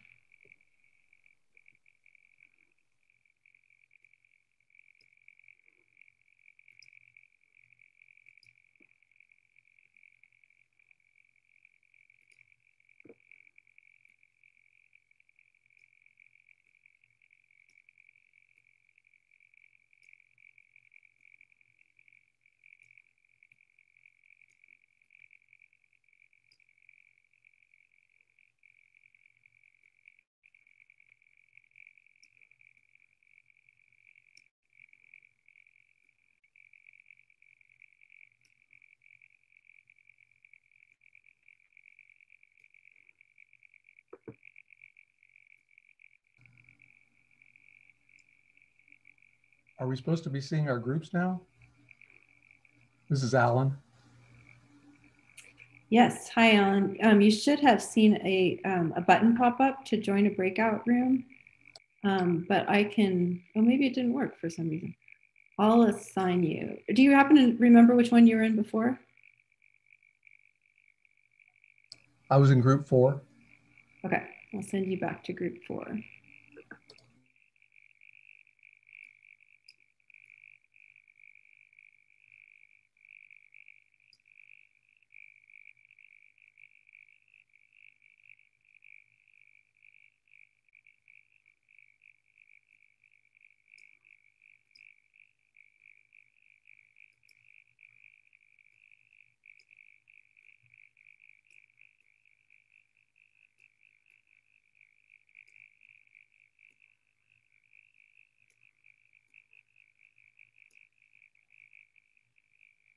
I said I wasn't going to organize them by icon, but now I kind of am. I can't resist.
Okay, great job. Welcome back, everyone. Now we're going to do the next round of ideas. So I'm just going to start with some ideas here. Okay, policies that support economic and cultural opportunities for the next generation.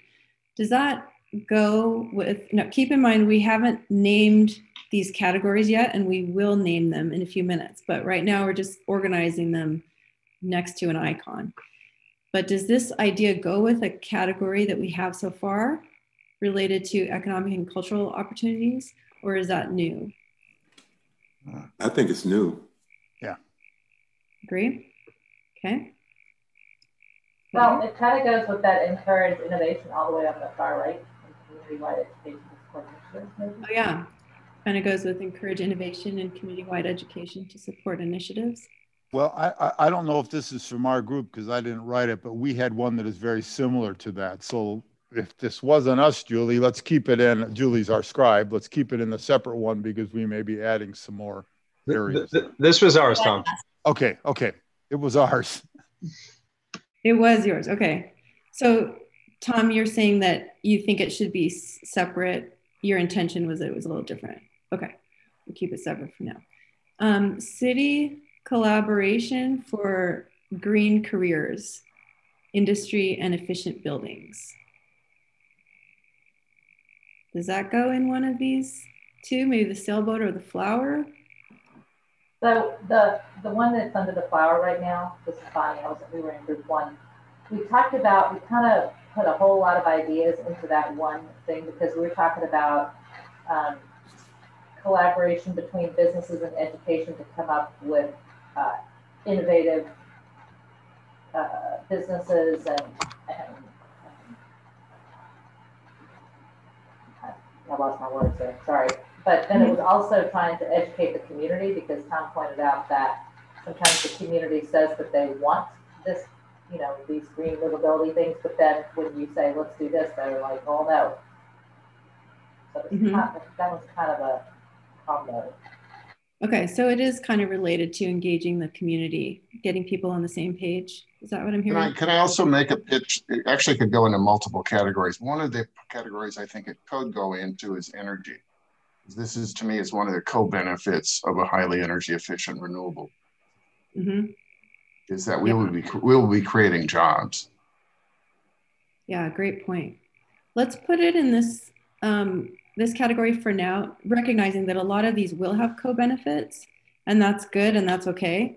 But from what I heard from Bonnie, it sounds like the emphasis was on the collaboration, which might go in this flower category. Okay, ooh, look at this one. Love, respect for the planet and each other, well-being for all. Does that also go in this kind of flower child? Yeah. Yay, group 6.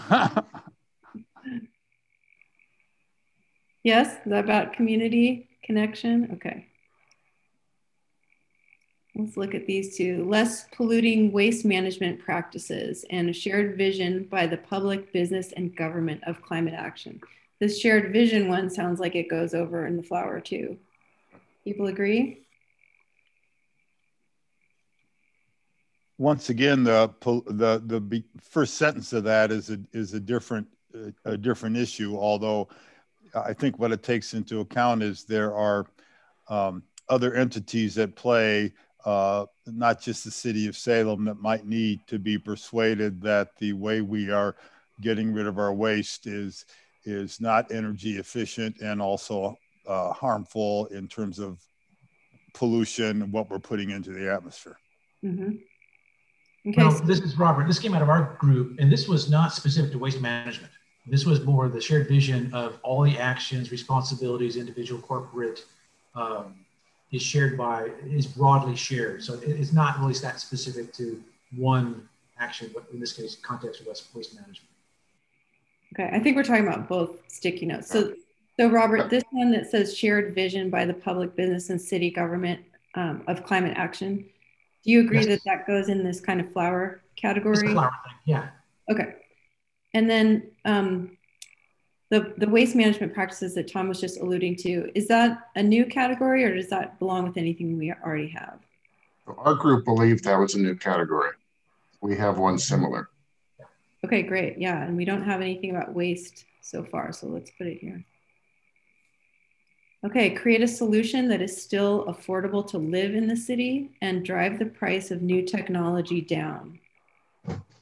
So where does this one go about affordability?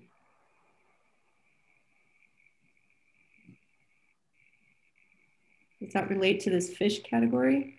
This is Bonnie from group 1. We were kind of talking about how we don't want to, quote, price ourselves out of the market. So make Salem so innovative that no one can afford to live here. So an idea of just making sure that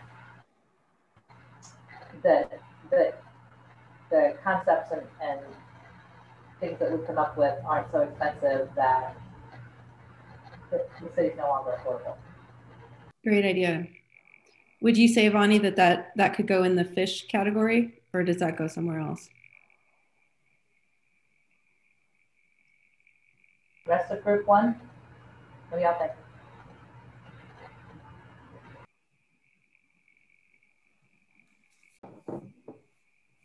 Okay, let's leave it there for now. Seems that the economics are a separate category. Separate category, okay. What about with the sailboat? All right, the sailboat. That's the question. Okay, let's try that. Drive the price of new technology down. That's also related to economics. For the group who wrote this one, would you say that goes in the sailboat category? Yeah. Yep. Yeah, I think so. Okay. All right, let's grab a couple more here. Community, agricultural sustainability, localizing, sourcing, and community gardening. Does that go in our food category? Okay. And 2 additional multimodal bridges. Does that go in transportation? Okay. Increasing opportunities to bring all populations together and ways to minimize impacts of extreme weather events. So bring all populations together, does that go in our flower category? Okay. And minimize impacts of extreme weather events. We thought that that was a new category. Yeah, maybe it is. It's also quite broad. But we had a lot of list of very specific measures which we couldn't put on the sticky. I see. Okay. It could be part of our green space tree net resource category in terms of thinking about floodplains. I see on here, I think that there could be a case that that could be grouped into what we end up calling a net resource category. Mm-hmm. Natural resources or protecting ecosystem services kind of thing. Would you be okay with that, John? Yeah. Okay. Let's put that here. Okay, all Salemites respectful towards each other. That sounds like it's another flower. Regional green energy integration. Sounds like energy. Okay, and just a couple more. Diverse representation in decision making and closing waste loops and limiting waste. Waste sounds like it goes in the house category. And diverse representation in decision making. Is that a fish one? Or the other idea that I was going to suggest is it's great that we keep seeing these equity issues come up repeatedly.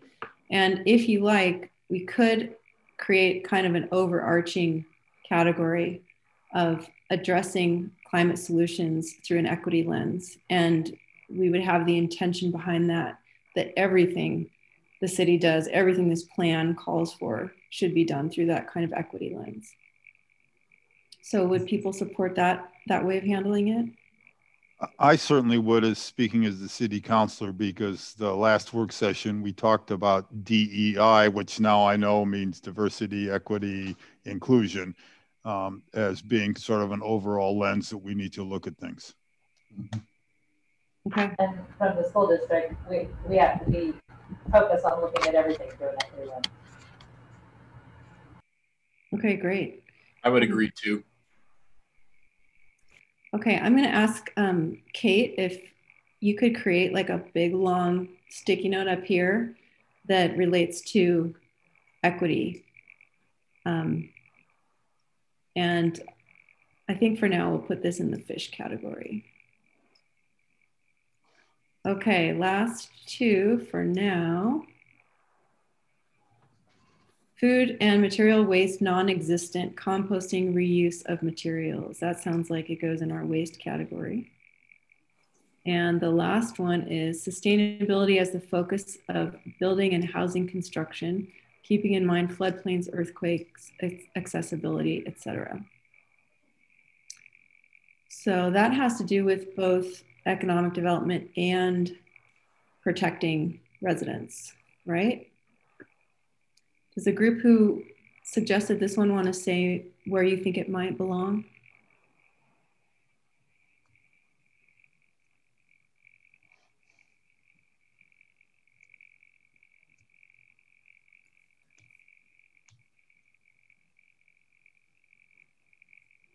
Okay, well, let's keep it, let's put in this fish category right now. And we may want to come back to this category and see if we want to expand it.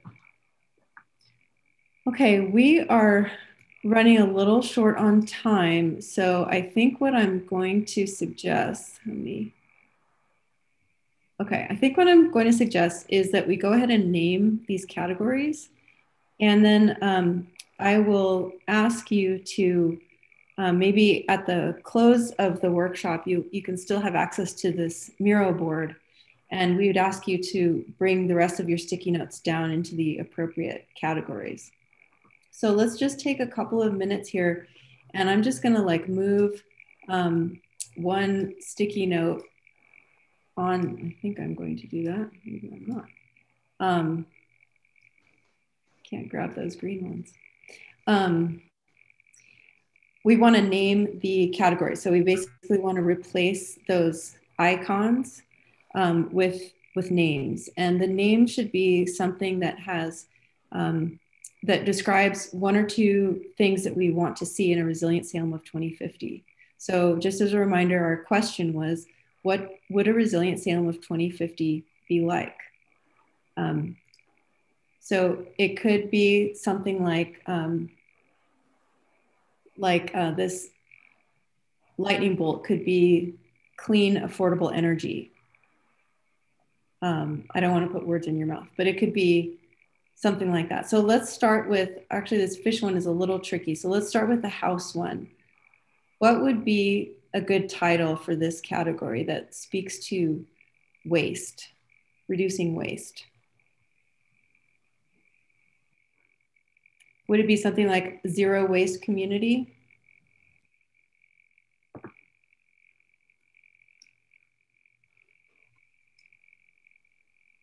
I think that's a good approach, and it's a common terminology that a lot of towns are using right now, or cities. Okay, let's try that. You know, Kim, I think you're the pros in this. You seem to be coming up with kind of good headings. So if you have a suggestion for each one, maybe we can just agree with that rather than have us try to come up with something. We can, sure. Given that we're running short on time and may have to do that, we kind of hate to do that because we like the ideas to be generated from you. But I can see if I can move. We generated the ideas. You're just giving a one or two or three word phrase that we can look at. Giving a heading. Yeah. Sure. Well, sometimes there's nuance that comes up in this stage of the process, which is why we often like to have group conversations. Let's just do one more, and probably what we'll have to do. So how about where we are right now, zero waste? How about waste management as a total title, and then we clarify what we're trying to get to under that category? Well, what we like to do with our titles is to have them be a little bit more directed to the end goal. So it's not just waste management, but like, you know, moving toward a zero waste community. Zero. Okay.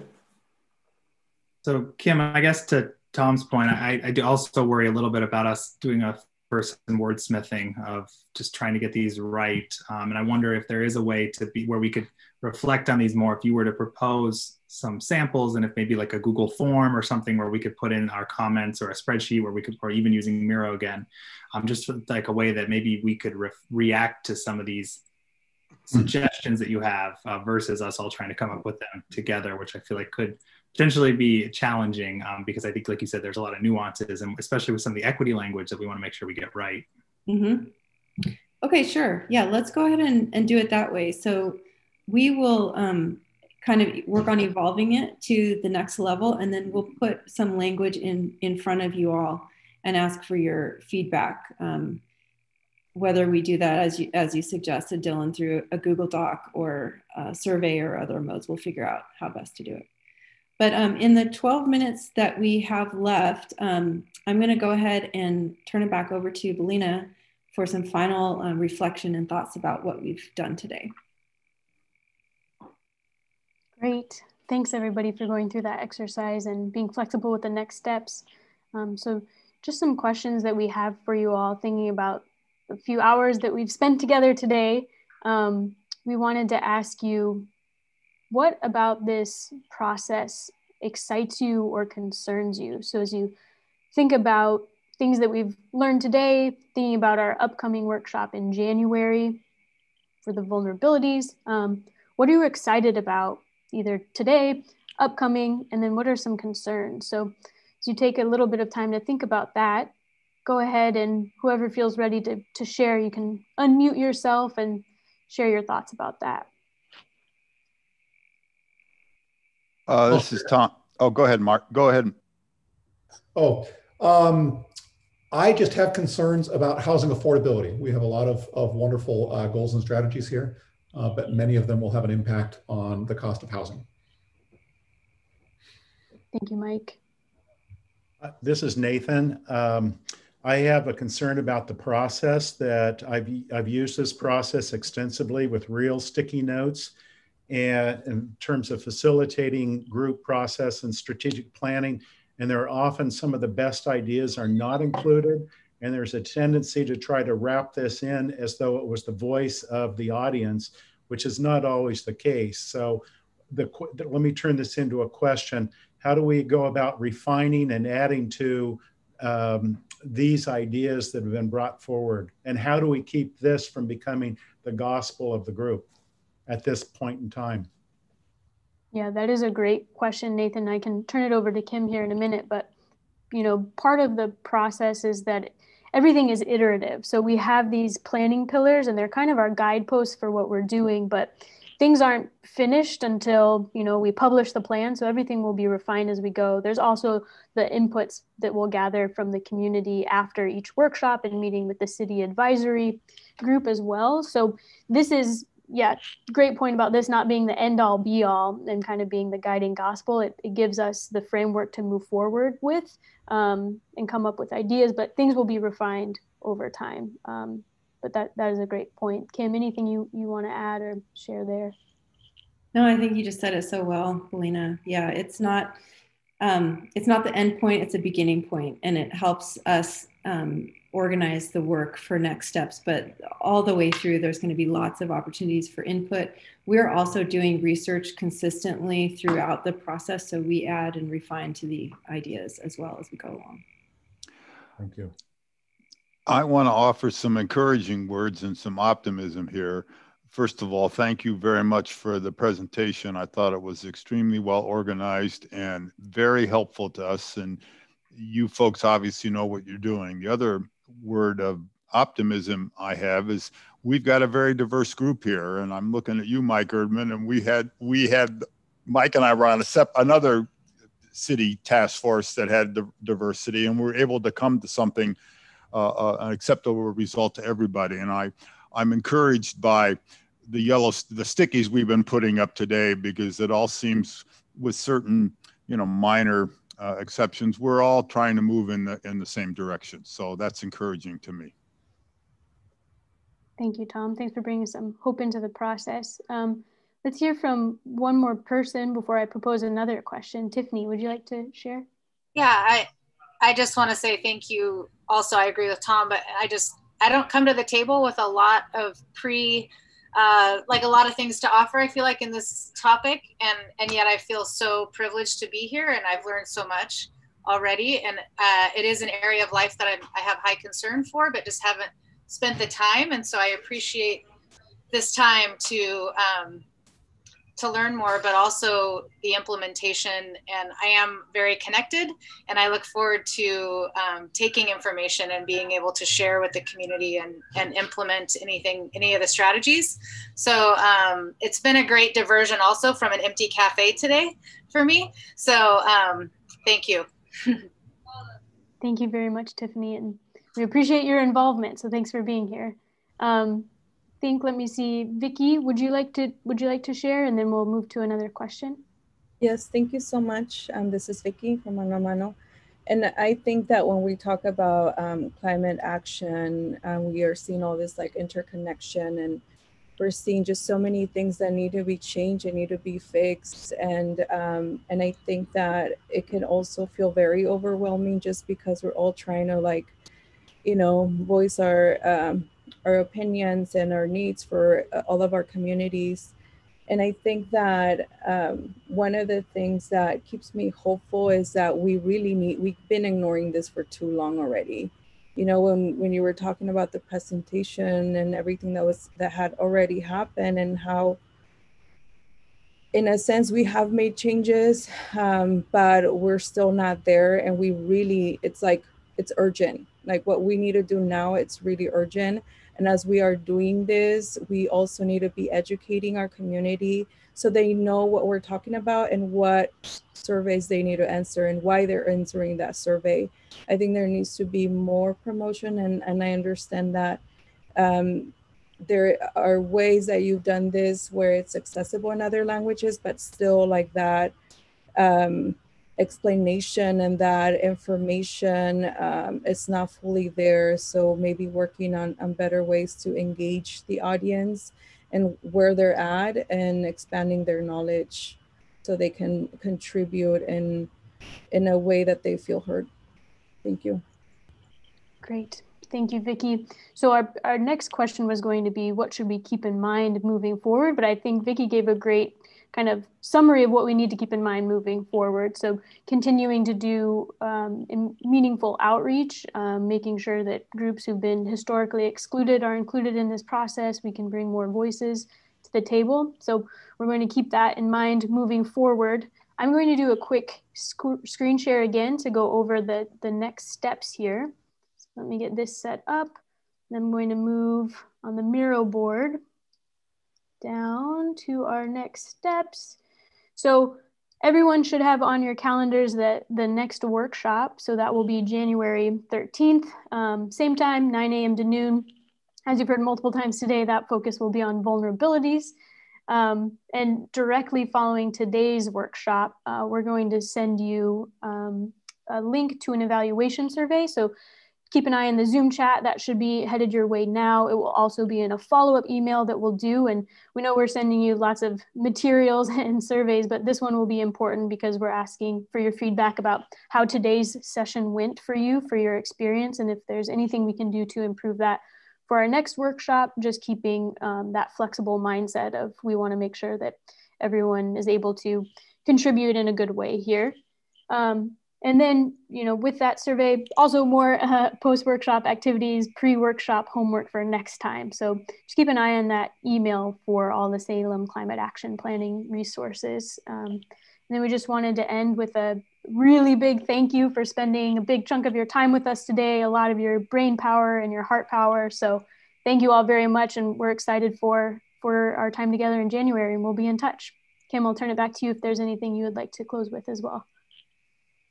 Thanks, Belina. And just to note, Kate just dropped the link to the evaluation form in the chat. Janet, you had asked where to send written comments. That's where. So please take that little survey. I think there's only 7 or 8 questions. Shouldn't take you too long. We'd love to get your feedback. And you can also feel free to contact me and Belina and Patricia. It's better if you email all of us at one time, if that's possible. Janet says, where can the public send written comments?